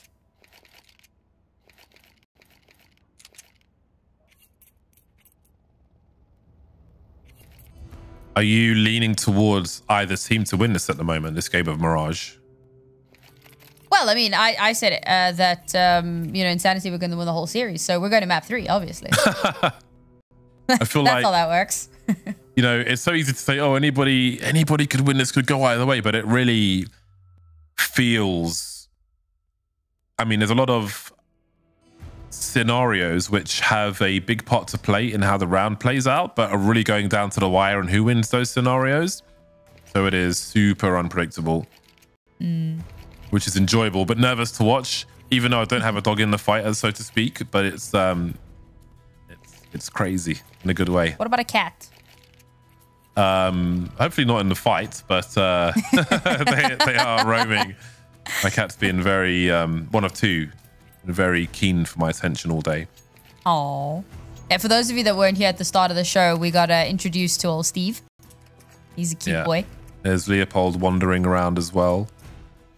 Those are very human names for a cat. Man like Steve. Steve's a great name for a cat.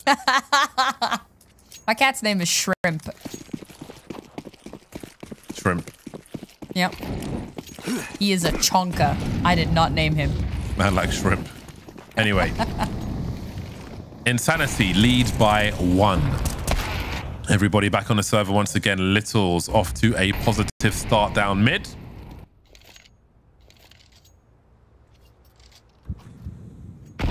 Feel like I'm just starting to wonder if the T side was the stronger side for inSanitY in this game of Mirage. 3 of them remain. You know, as tough as it was to deal with Silent on the B bomb side on that CT side, I still think maybe things are going to get more difficult for inSanitY in this half. And they certainly are in this first round, as it's almost a wipeout. Quick scope from Cammy, and she is still alive. Bomb traversing T-spawn at present. She'll try to isolate some fights now. She's in a 1 versus 3. Eating flashes for days. She is very, very focused indeed. Looking towards the ramp. 3 bullets left. Oh, she's caught Bokor off for free as well. Trying to scurry away, but Sophia towards Tetris will be enough to tie the score once more. 14 apiece. Again, first to 16 wins. If we go 15 apiece, then it's overtime number 2. I mean, that really was a valiant attempt from Cammy. Again, you know, I've been singing her praises quite a bit today, but she really has been impressing me with just her own raw mechanical skill. Unfortunately, in that particular instance, a little bit too much to ask of her, and not the first time we've seen her in that situation. Certainly not the first time we've seen her come off second best. And once again, it's around and around we go, 1 for 1, blow for blow. Who's going to take the lead this time?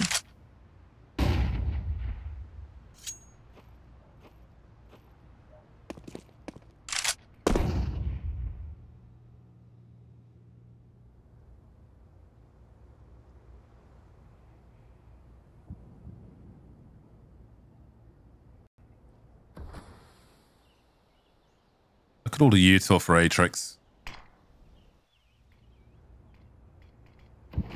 Got plenty of options available, especially with all 5 standing. Trying to keeping a passive eye on what the T's might be up to in mid. Just allowing them to have that presence. And they know what it could mean. They know what could be compromised. You can see Armcam with good timing repositioning to focus on CT at least. So they've chosen to give up these positions. That was such an important look from Juliana. Great timing there. Walking into Cammy's angle. You have to wonder if Atrix are falling apart now late on in this game. Just giving these kills up. Cammy's going wild on the B bomb site. She's got plenty of help as well. Marion Bokor. Now just Bokor. Last one to fall. Utterly denied. Not sure if they broke ground on that bomb site whatsoever. And it's game point for inSanitY. I feel like Sinan's initial positioning there where she does get killed off is questionable. It also felt like the two players spot each other and are almost surprised to see each other. And Sinan, unfortunately, was the a bit more delayed to respond. So she loses her life early. And once again, opening kill over for inSanitY. They have been a lot better at capitalizing on those advantages, so they will take that round. Now, once again, on map point. But we have gone blow for blow. One more blow to come through, however. Cammy with an opener here. This could be the beginning of the end. Yeah, it's getting desperate for Atrix as they're just giving up kills for free now. Running past Juliana, not really checking that position. That's going to just shut down the whole game, surely. Marion Bokor left, and what can they really do? Atrix have been crippled by inSanitY. Cutting corners in these last rounds has just made things even worse for them.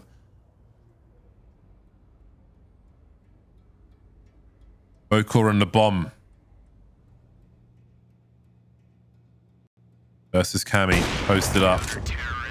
Straight into the reticle. And that's going to be that. We will be going to a Dust2. They have made quite an insane comeback indeed.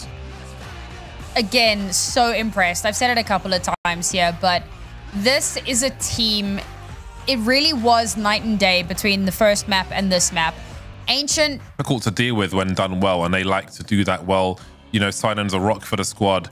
And is very hard to get past on the CT side. So lots of challenges ahead for inSanitY.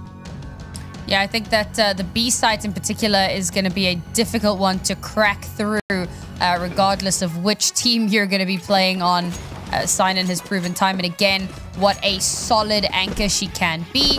Mari has also been pretty scary when she puts her mind to it. So we'll see how this does pan out. I will say both teams have shown some pretty decent prowess in mid-rounding, you know, across different maps. So I think that it could be a fairly even affair, much like what we saw on Mirage. Speaking of CTs pushing up top mid, they're going for it in the pistol round. Atrix looking to take matters into their own hands immediately.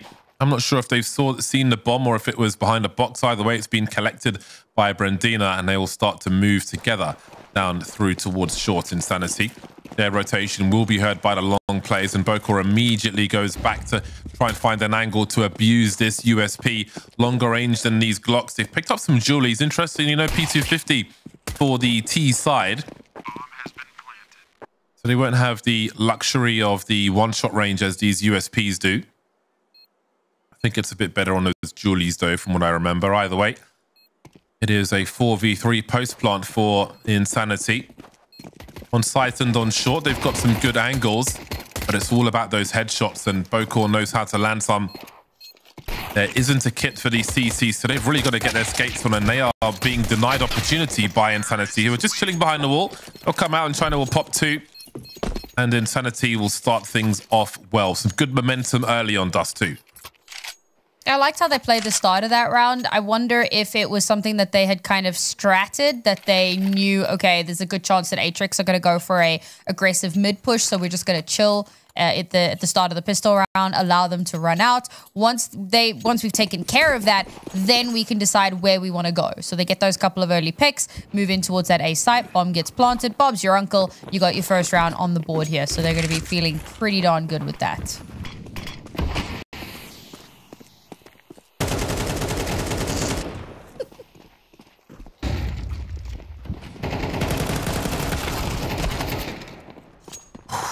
Gotta be careful about these angles around the smokes. Bomb site is taken though. But again, we know that Atrix have got some nonsense up their sleeves with these pistols. And look at this play into the bomb site. Even if it doesn't succeed, I love the attempt and the synergy, the timing, and it is working for them as they drop the second last one, leaving China again in a horrible scenario, trying to isolate these fights. They have to find a way to stop losing rounds like this. And when I say that Atrix are more organized, this is the kind of thing I'm talking about, the depth. You don't see this kind of play from too many squads. They just have scenarios. They know how to deal with things like that, and very quickly indeed. And they are so dangerous, and they get so much mileage from those situations. Even in the rounds they lose, they do so much damage. That one, of course, they won, and now inSanitY are in the bin. I love the way that inSanitY played around that smoke. The fact that she's able to dodge 2 players, and then as the third comes through, she's still able to get a pick off on that. And the flashes on that retake were nasty, beautifully placed, allowed so much. Now, of course, economic reset means that Sophia only good for 1. It's going to be hard to retrieve her gun, though. So that's a good thing for Atrix. Blocks for the remainder of the squad. Again, sports psychology, like if you're going to lose a round, you shouldn't. Better you do it in round 2 than late round in the game, where it's going to have a greater outcome, a decisive round, a deciding round. Anyway. It's like when you're playing Dungeons and Dragons, you roll your first natural one of the night, and you go, "Oh, you know, you got it behind you. You know, get the bad one out the way." You know, you got to explain things to me in D&D terms. I'm gonna say yes, but I haven't played Dungeons and Dragons before. Oh, man, well, in this particular matchup, Atrix has definitely been the dragon, although losing out on that second map. And inSanitY at a dungeon. Hey, no, what? I tried. Swing top mid from inSanitY, as they will start their default. They have 3 flashes, each on a different player. So don't envisage a takeoff long in this round. They'll now try to exhaust some of the utility that Atrix have. They have a lot, actually. You might see a takeoff short from inSanitY now, which is part of the default. You pretty much always have to take short just to threaten certain things, to put the CTs in certain positions. They go for a dry peek and Littles is there. You end up losing a player. Now with 2 mollies and a flash, is A the play? Do they feel like they've got enough utility to make a play versus an AWP, which is on the A side? Do they identify 3 players on the A bomb site? Lots of questions that we won't get the answers to. Either way, they will be heading towards that B bomb site. Gonna be a risky one. inSanitY trying to stay alive here, not quite winning that duel though. The one at the back gets popped as well. Boko with the door open is going to get dropped by Juliana. Good positions by inSanitY, and there's some information as Mari is narrowly avoided. 2v3. Littles needs to be given something for them to go for this one, and she won't be, so she'll have to fall back. This is a really well-played round from inSanitY, because by the time they actually go in for the execute, Atrix have already expended every last one of their smokes. And so inSanitY, who plays that very aggressive position right towards the arch and B main, she's now in a tough spot. She either has to fall off or she has to press it. And if she falls off, she's only got an MP9. So at range, you're at a severe disadvantage. So the best thing that she can do in that scenario is try to keep that aggressive position. And unfortunately, the smoke clears, inSanitY pop through, she gets overrun, the site is free and clear because Sophia, who's playing in a fairly telegraphed position towards the back boxes, she gets taken out as well. And there's no way you're retaking at that point. So inSanitY, props for a really well executed round, particularly because it started off not necessarily going to be ending that way, but they made the right adaptations and it works out.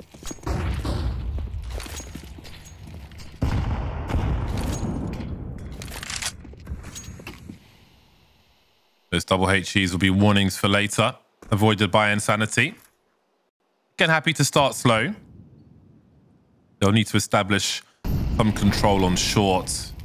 Littles is currently lurking in that position with the AWP. In a very forward spot. Minute 15 on the clock. Always a quest for the T side to identify where that third player might be, towards A, towards B. Maybe in a rotating position. China dropped by Sophia through those mid doors, and we head towards the minute mark. Silent dropped towards B though. Oh, that was a chance for Littles. She really needed that kill. One dead mid, one dead B. Oh, arm cam. Straight through the doors with a grenade in her hand. Not expecting a rotation so early from the CTs. That was a free kill they didn't need to give up. And that could really bite them in the bum. They haven't established short control in this round thus far. Now with 25 seconds on the clock, we'll be looking at 2 CTs per site. But Littles hasn't been forced off her angle just yet. Of course, she did announce her position earlier on. And this is what I was talking about missing too many shots. There are 2 chances now where they have failed.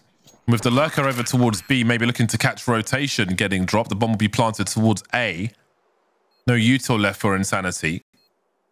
Still feels like a 50-50 here. Sophia down to 1 HP. Coming in from CT.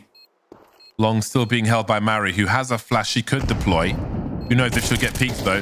There's the 1 HP down.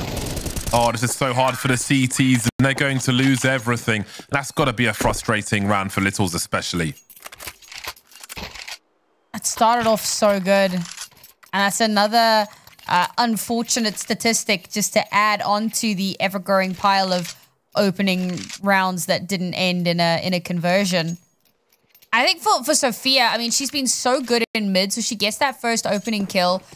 Eventually, she's whittled down to only 1 HP. She still gets a 3rd kill while at 1 HP. And then they try to use her as cannon fodder and play off of that. And unfortunately, inSanitY just play off of each other way too perfectly. So now Atrix, what was a lead, turns into a deficit. And now they only have pistols. A lot of pistols, though. China's getting her bell rung. Now, she can entertain. She will die here. The rest of the team needs to get their skates on towards that B bomb site immediately. There is a flash for Sophia, and we saw what they did last time when they got close to that window. There are so many targets as well. I think the molly is the best option. I'm not sure I want to peek this window. Get that bomb planted fast, because these CTs will try to be a problem. They're all still standing. They do have at least 1 more molly, which will go towards the window. This is exactly what they need. Sinan will have no pass of this. She'll hold on to the rifle over towards A, but the rest of them just waiting for a chance to cause some mayhem. Will they go for the exits though? Bokor's in the tunnels. She could find an angle from this. They're being invited back into the bomb site as well. This is crazy. It's fun to watch Atrix in rounds such as this. They're just causing so much mayhem. I think Bokor's lagged out for a 2nd time, as it did happen to her once on the previous map, I believe. Yeah, it looks like she's dropped out. It's still outrageous to me how much Atrix are able to get done in pistol rounds. Exactly what you were just saying, right? Like, they cause so much havoc, causing mass economic damage. They've caused the next stock market crash early.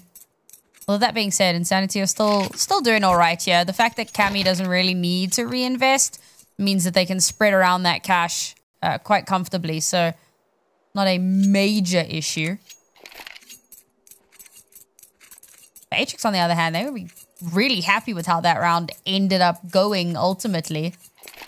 Quite a few kills, a little bit of extra cash means that this buy can be that much more robust.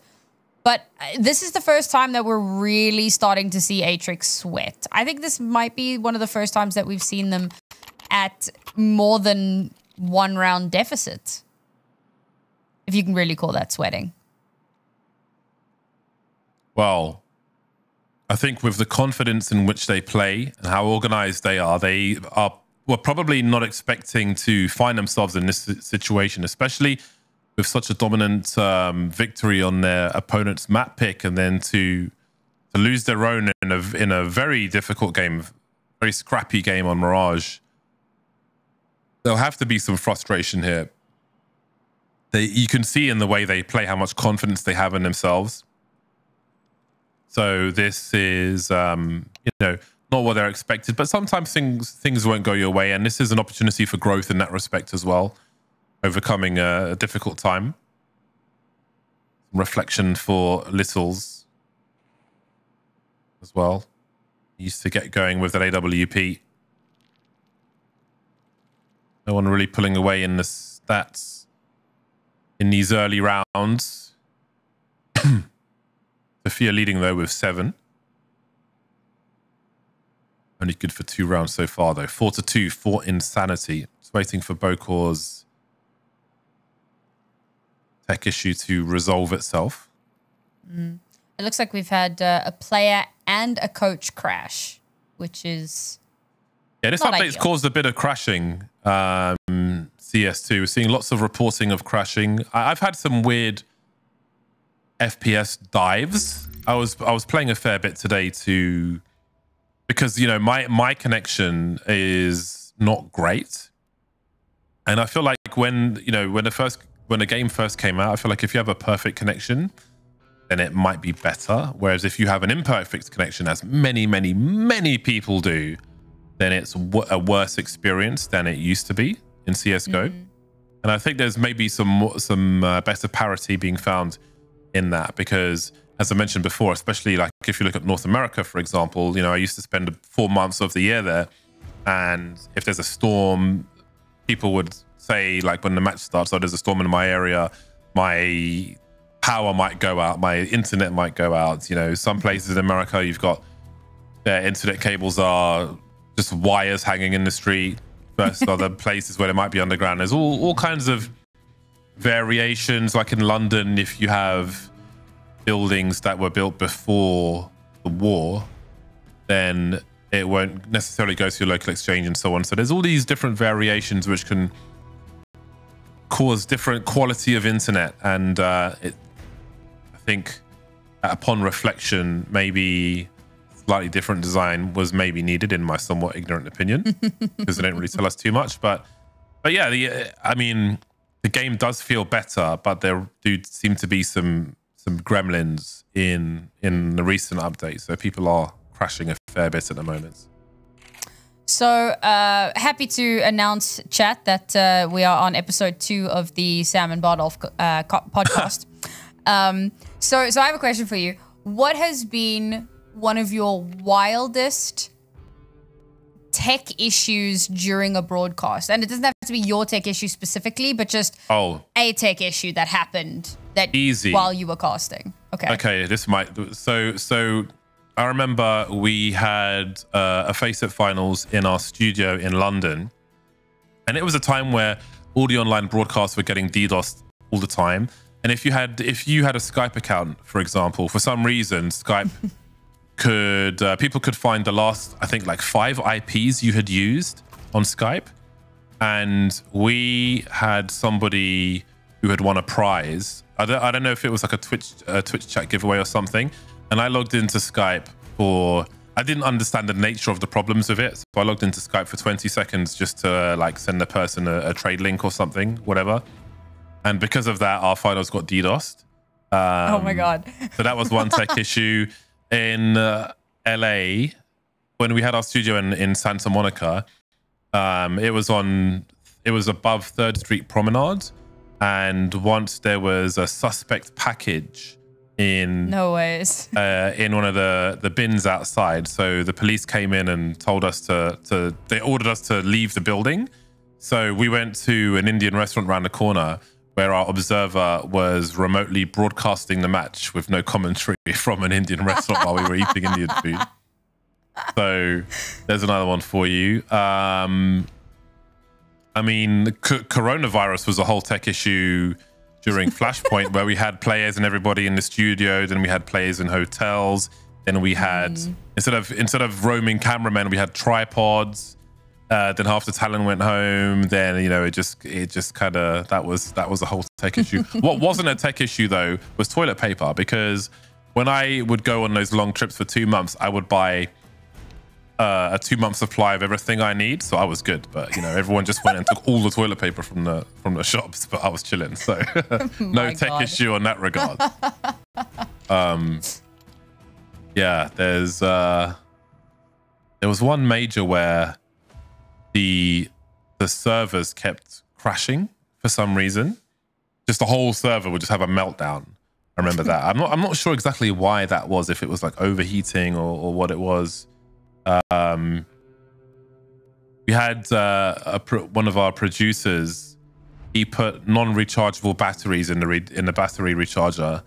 Oh my which was in our studio, not even in the production area, and the batteries exploded while we were live. Oh my god! So that was a tech issue, just live explosions in front of us. I mean, it's a good thing there was no like, someone could have got like blinded or something. Who knows? In my head canon, just Hedwig is just cringing so hard at that story. Yeah, had some. I don't know, fires actually that I can think of. That's something. That's good. Yeah, loads of tech issues. I don't know if you've got any to tell. Well, I'm not much of a veteran, so I only have the one, which was a little over a year ago. We were reminiscing on it the other day, in fact, last week, as we celebrated Counter-Strike's first year, or like CS2's 1-year anniversary. And we were reminded of, we were busy broadcasting North America ESL Impact, and the CS2 servers went online in the middle of the broadcast. So while the teams were still busy playing on Go. Oh. So that was fun. Yeah. Everyone's back on the server now, and we shall continue. Props to Bocor for being able to deploy that grenade while completely blind. Brandina trying to move forward for cover in that smoke to no avail. Those Bocor's ready for it. A big fight on long leaves us in a 3-on-3. And we did see a push up mid from one of the CTs as well. Mid to B smoke is being deployed. Bocor and Littles are very out of position. So it will be down to Sign-On to defend once again. 1 versus 3 on this bomb site. Trying to catch them off guard. She'll do exactly that. She's found to looking for the transfer. She is so good. Outrageous behavior, and delays China enough for Littles to pick up the pieces afterwards. She did her job and then some. That's wonderful work to defend that bomb site. That's a beautiful recovery. The fact that Atrix lose so many of those players and then Bocor is able to pick up 2, which instantly brings them back to an even kilter. And then Littles, despite the fact that there's a smoke in her face, she's able to see just enough to connect that final shot, because it felt like there was going to be kind of a slipping away into the night moment, bomb to get planted and the retake to be very difficult. But before that can actually happen, before there can be refuge found behind the double doors, Littles is able to take it down. Great, great round. And it does bring that deficit that little bit closer. And what it also does is it puts inSanitY in a really tight spot in terms of cash. So into this round, no investment to be made. I want to say it's the right call. It's damn near the only call at this point. But into the next, once we've evened things out, maybe things get a bit competitive again. Those deep HEs they're very fond of.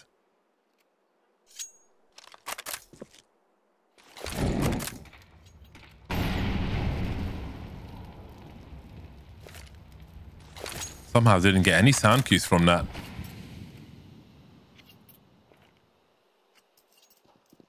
You can see there was another smoke in the pit for Mari. I think she dropped one towards the pit as a teammate drops one on her back, so she'll be holding long for a while. In the meantime, Littles hits one. She can reset the situation. Oh, that's a lovely flick. This is some good target practice for her as well. It is under pressure, and she will be dropped to me eventually, rather. Be a flash on Bocor's back. Just the one play, lost AWP rescue. That's a confidence building round for Atrix as they tied the score. Bocor's util usage, particularly the HEs, have been pretty good. Doing that little bit of extra chip damage or getting a kill, you know, right off the bat. Sure, anti-eco round, so they're a lot squishier. And those HEs do get a bit chunkier, but still, every little bit does make a difference here. Cammy's bought into the AWP and instantly gets results. Very prompt indeed. Cammy will definitely be checking this position. Oh, the bomb carrier is isolated now from the players in the site, but I don't think that Sophia is expecting Brandina to come at her from that angle. They just went straight into B.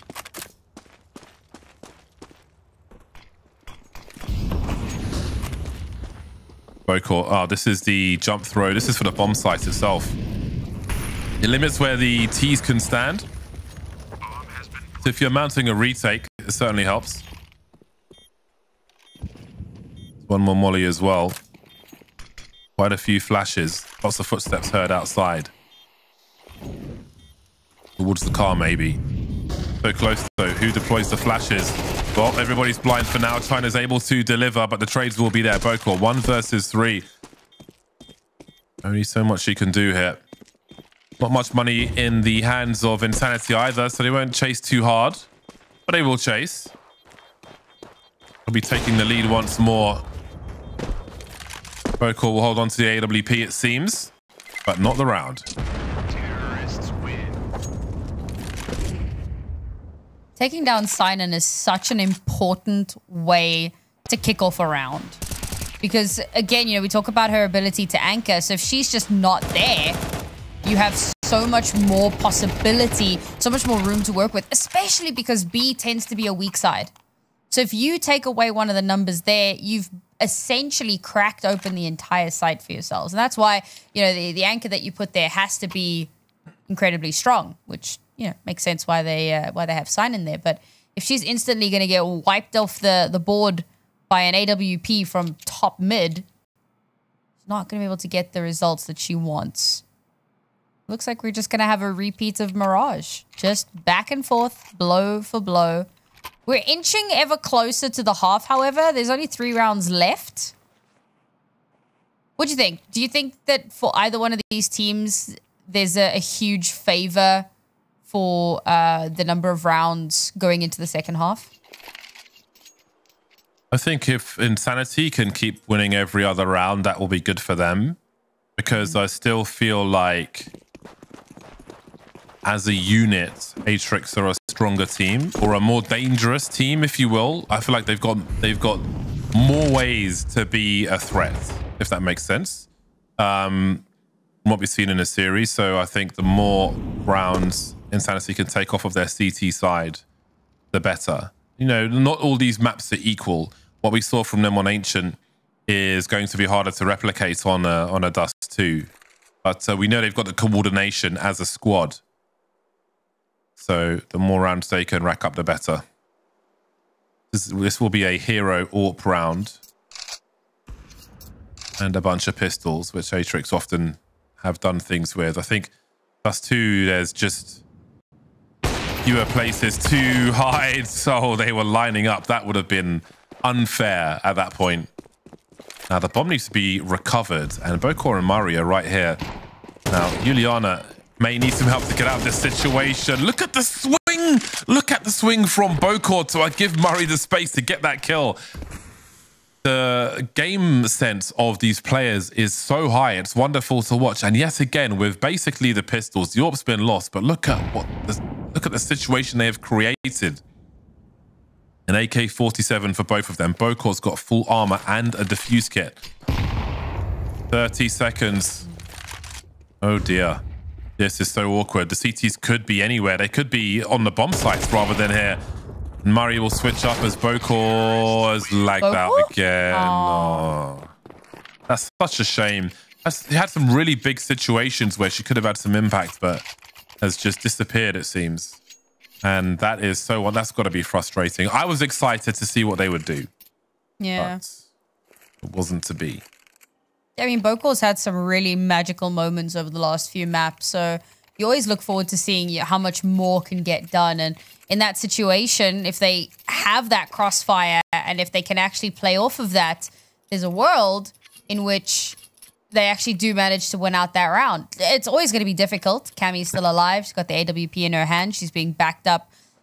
So, you know, you can't really count it out either way. But that was a pistol round. They came into that with very, very little on their backs. They made it incredibly expensive, all things considered.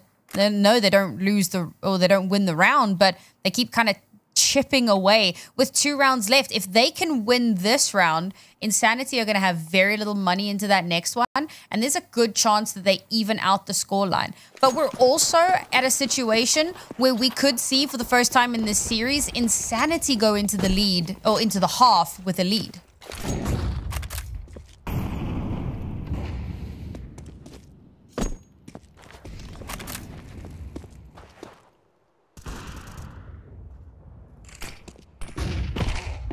Bomb carrier swatted through long doors. Sophia up to no good. Mari's quite close here as well. There's action all over the map. Watching that molly as best she can.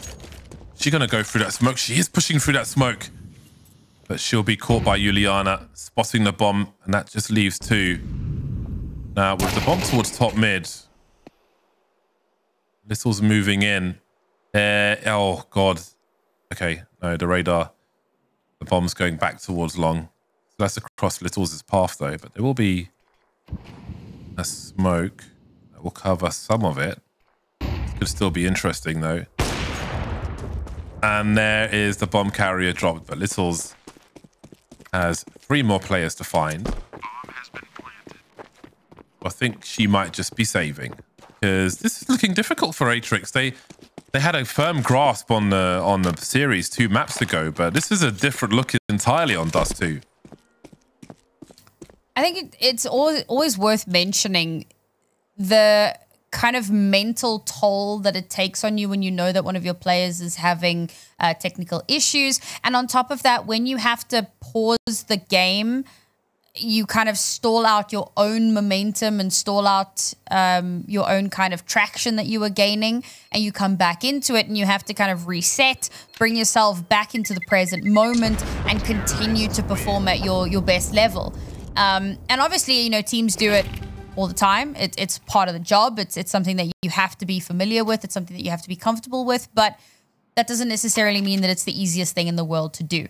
And it certainly can be something that gets under your skin. So it's entirely possible that Atrix are just kind of struggling now with keeping that same momentum with all of the kind of issues that have been happening and the pauses that they've had to take. And now they're going to take a timeout to, you know, give a little bit of a discussion. It's the last round in the half here. They really, really not just want it, but they kind of need it as well to give themselves a bit more of a comfortable footing into that next half. So this round is important, I think, not just in terms of what they'll be able to do in the next half, but also just in terms of their overall mental. If they can bring this round back, that confidence can start to build again.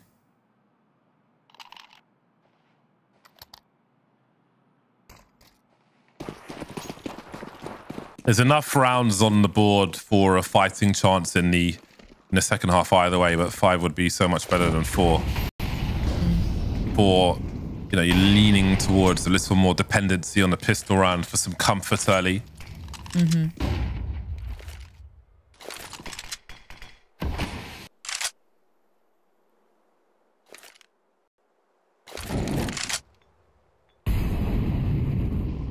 So many shenanigans from CTs through mid. I'll be careful for round 12.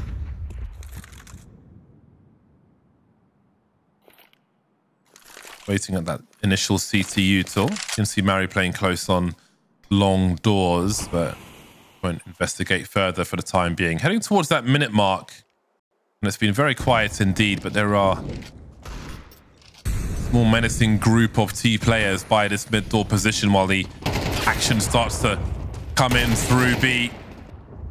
Successful frags here, safety in numbers, fundamentals being played well. That's the bomb though. Sinan did all she could, but on this occasion it won't be enough.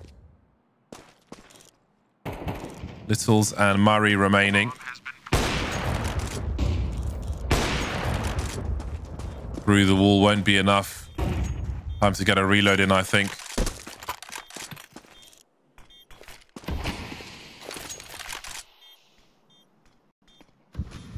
Lurk smoke. And it's Littles versus the world.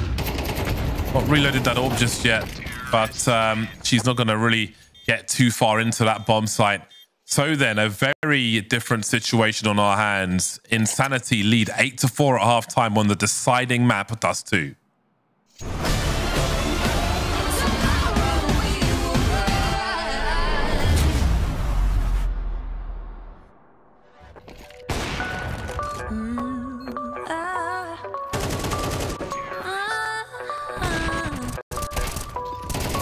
I just lost my halo.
And for the first time in this series, inSanitY go into the half with the lead, 8-4 now. But now they move in onto their CT side, and Atrix, the T side, it's their playground. Oh boy. I know getting started earlier. Jump peek through B halls leads to absolutely nothing for inSanitY other than pain and regret. There's another attempt from Juliana. Guess they just want to do it the hard way. China left in a horrible clutch once more, although I think she may be put out of her misery quickly on this occasion. Indeed, she will be. A prompt pistol round for Atrix, and it is game on immediately. Another solid round from Sophia as well, getting those openers, running around the map like a mad thing. Here, there, literally everywhere. The first couple of kills come through in B main. She heads on over down towards mid to get that third before she's finally put down. And at that point, there's just no recovery for inSanitY. So Atrix, beautiful start to the map here. It looks like they could just be evening out that scoreline sooner than expected.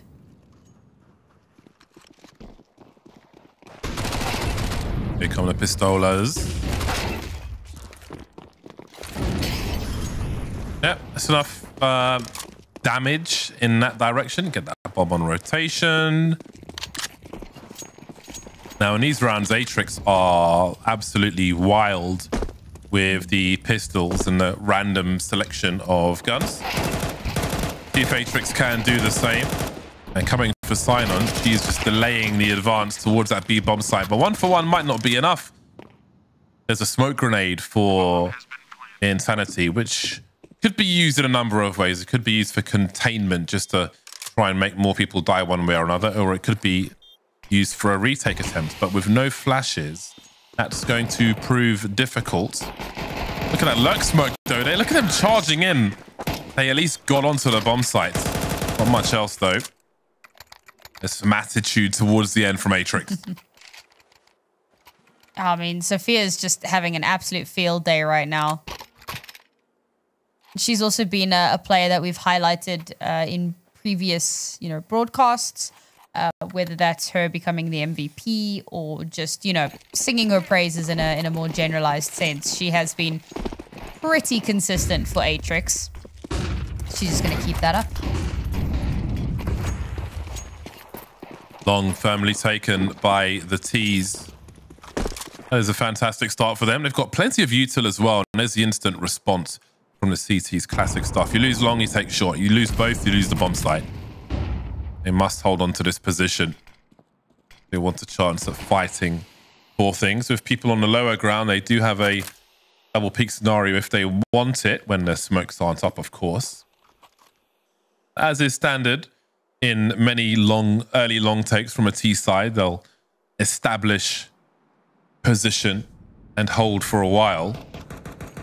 Interesting scenario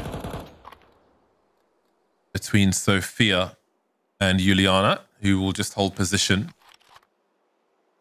and allow the T's to make a play. But is there a way Sophia and Juliana will meet? That flank is starting to come through, and they're going to have a false sense of security because Sophia is top mid and has completely been bypassed. We've got flanks on flanks. This is going to be a big one, though. Have a look at that run. Is she good for a second? She is. Juliana comes through, and that really opens the door for her teammates to clean up. And now the numbers are overwhelming for the CTs around that A bomb site, leaving Sophia to drop in CT spawn. Unfortunate timing for Atrix. Fantastic for inSanitY. That was beautiful. And the flank on flank, so Sinon had made her way around through the T spawn, through top mid, up through short, and she's still good for 1. The problem is, Juliana's good for like 3. You need your flank. When your flank activates at that level, when it's able to get that much done, completely uncontested, it makes all the difference in the world. And for Atrix, while they had 2 back-to-back rounds, it was starting to look good, wasn't good enough. This is really brutal timing for Atrix as well. Their control was brief in this game, and now inSanitY are about to head towards 10, and suddenly that pressure just rises really fast. Jumping frags as well, some style points on that one. But again, that's such a confidence-building position for them. The Phoenix rising from the ashes of that first map to take control in the third.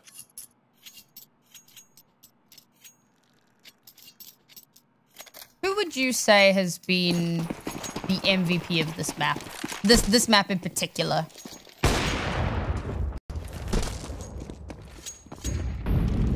Of this map in particular? Yeah. I mean, for the T's, I want to say Sinon. I'm a bit of... Oh my god, never mind that. Look at these grenades. Atrix did that so much on their CT side, and they managed to avoid them inSanitY, and now they do it right back to them in cluster bomb fashion, leaving loads of X's towards long. Seems that there may be nothing doing in this half for Atrix.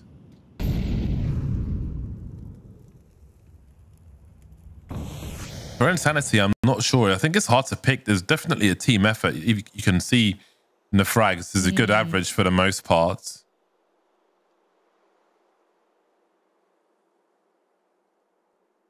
Not sure if you have an opinion on that one, but I think that's a hard question to answer for inSanitY. Really is, yeah. I'm struggling with it a bit, yeah, because in previous maps, there's definitely been one or two kind of clear-cut players that had stood out and, you know, really made a massive impact. But on this map, it really has been kind of, I mean, you got 3 players all on 12, right? Like, it's so incredibly close in terms of what each of these players is bringing to the table. And I love that. I love that because one of our biggest criticisms was on that first map, you had a couple of players that did not have a good showing. And how they've managed to really kind of pull themselves up by their bootstraps to bring themselves into OT on map 2 and then all the way into this third map as well. Like that shows a level of stick-to-itiveness that I think a lot of teams lack. And it's really impressive. Because it's more than just the mechanical skill in the moment. It's that mental reset, the ability to be like, okay, I only got 1 kill on that map. Cool. I'm going to, on the next 2 maps, be an absolute rock star and I'm going to put all of you to shame. And it's awesome. Dire straits for Atrix now.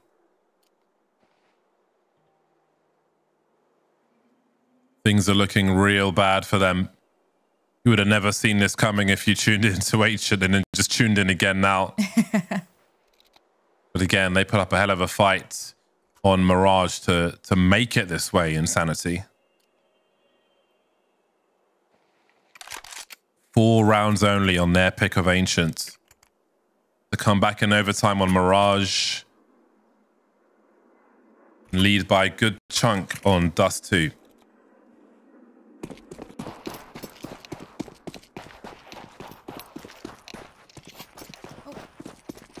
My feed appears to have frozen, James. Yeah, mine is the same. Okay. The production can sort us out shortly. Yeah. Shouldn't take too long. Should be back in lickety split. But we were so close to map and series point now. 11 rounds for inSanitY. It's quite a resurgence that Atrix are going to need to mount, and at this much of a deficit it can start to feel daunting, especially I think if you came into this feeling like you were the favorite and then you come through, you know, really solid on that first map, completely one-sided, and you know, second map suddenly you're in overtime, and third map you haven't even broken double digits yet.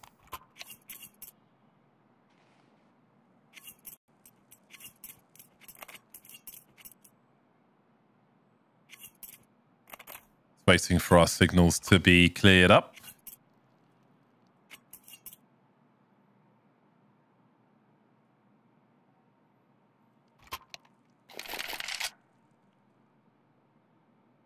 There we go. Oh, there we go. Alrighty. Oh, are we back? Yes and no. We're watching all the different expressions of China. We were stuck on a big smile, then clearing the throat, and now a studied look, a focused look. It's the PowerPoint presentation that is China. You know, you see those memes where it's like on a scale of 1 to 10, which China are you? And there's like 10 different like faces, and you have to pick which one you feel on a particular day. Like this is me on a Monday. You know, looking like I'm about to start crying. Mondays are not the vibe, man.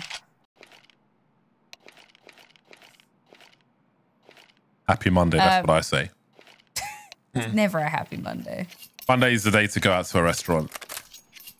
What's that thing from Lord of the Rings? Are you saying I should have a good day, or that it is a good day, or that... Damn, I can never remember the full quote. It's just Gandalf being Gandalf, you know.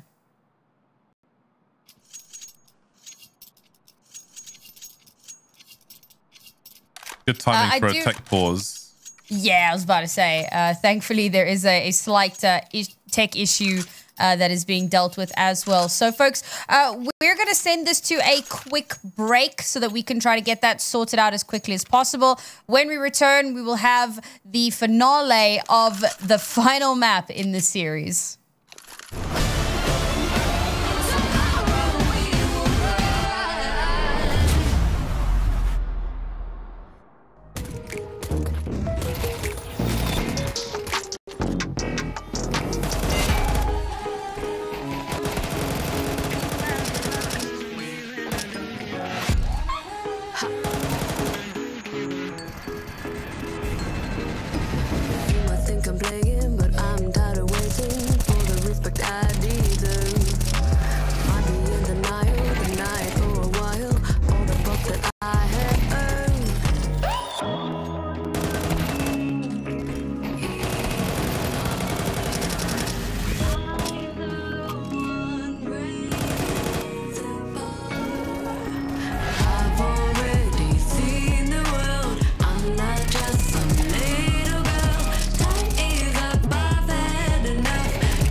Hold up, where you going? Looking like that, looking so good. What you trying to do? You trying to get in trouble? Should be a crime. Flirting with the devil. Get out the way. A new dawn, new day. Can't nobody touch this groove. Work hard, get paid. Dress up like a Sunday. Watch me now. I'm making moves.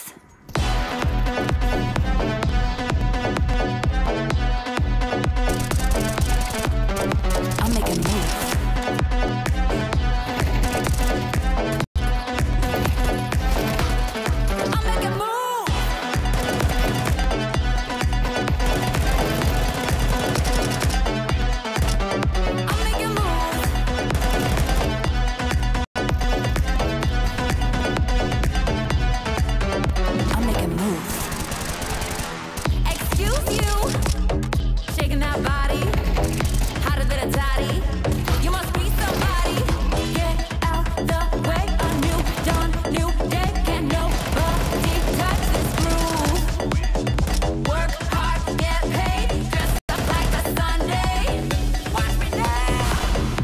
making moves.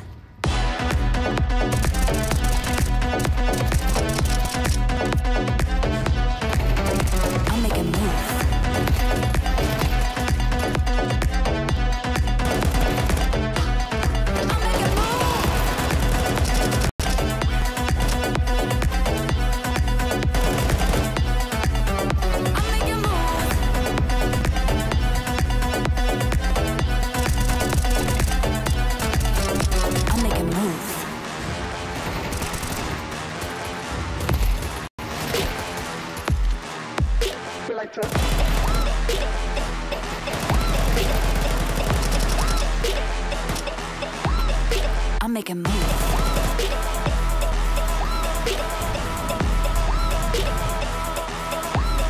We like to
Apologies for that slight delay, folks. Some slight technical issues that needed to be ironed out, but we should be good to go from here on out. We just, we wanted to build that suspense for you.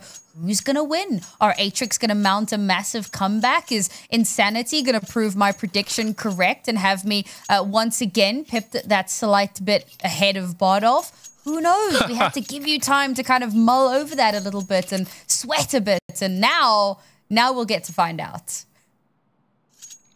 Well then, maybe I'm just a curse when it comes to these predictions, but Littles is an AWP, so there's a chance that something can be done.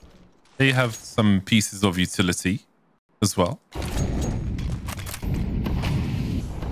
Boko deploys a nice chunky smoke grenade down mid.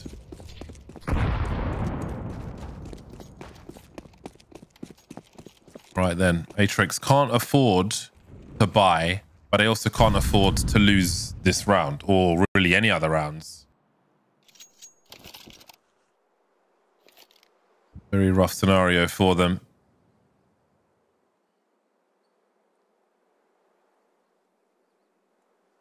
Vocal's one of the lineups then, given another smoke after smoking mid. Good timing on that smoke from the CTs though. A thwarting timing. As there is a molly towards short to try and establish some presence, but I don't know if the CTs saw anybody cross over. Looks like China's been looking at those mid doors. Amy is alone on the B-bomb site though. But maybe she will be enough. I'm sure there'll be some flashes coming behind her as she looks to find some more. Bringing a miss with that flick down to the pistol. And now there might be a second orb to connect. There might be, but someone's got something to say about that.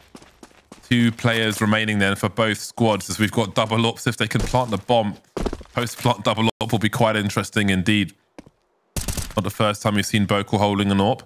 No bomb plant just yet, but only 20 seconds. If got to really commit to this. China waiting. Does she charge in when she hears the beeps? One will be planted after all.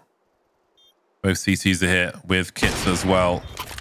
Walking straight into the angle. Arm camp switching for an AK-47. Can she find a way to take a 1v1 and win a 1v1? There's the first. Boko has to deliver, but she gets deleted immediately. Armcam makes it look pedestrian as they move to match point. My God. Atrix are going to be devastated with the way that round ended. They did so much in a round that they had nothing to work with. Get in onto site. Bomb planted. 2 versus 2. They've picked up 2 AWPs. So they can aim down sights. Cross off of one another. And unfortunately, Armcam just that much better. Isolates those 2 remaining duels perfectly.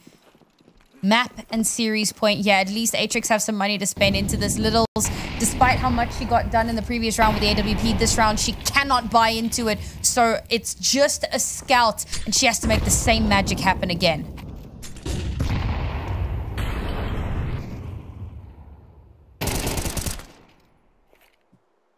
Great focus from China.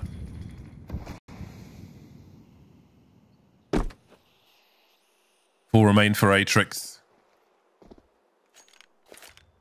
I think this will be a hard defeat to swallow for them. I feel like it was one they were supposed to win. Coulda, woulda, shoulda, as they say. Should it go that way? Even if they somehow bring it back, perhaps they'll feel it went too far. As for inSanitY, though, they worked hard to get to this position. This was a very difficult series for them. It appears they are passing the test. Lots of lessons to be learned. Lots of growth for this squad as well. We spoke about the growth for Atrix, but what a victory this would be.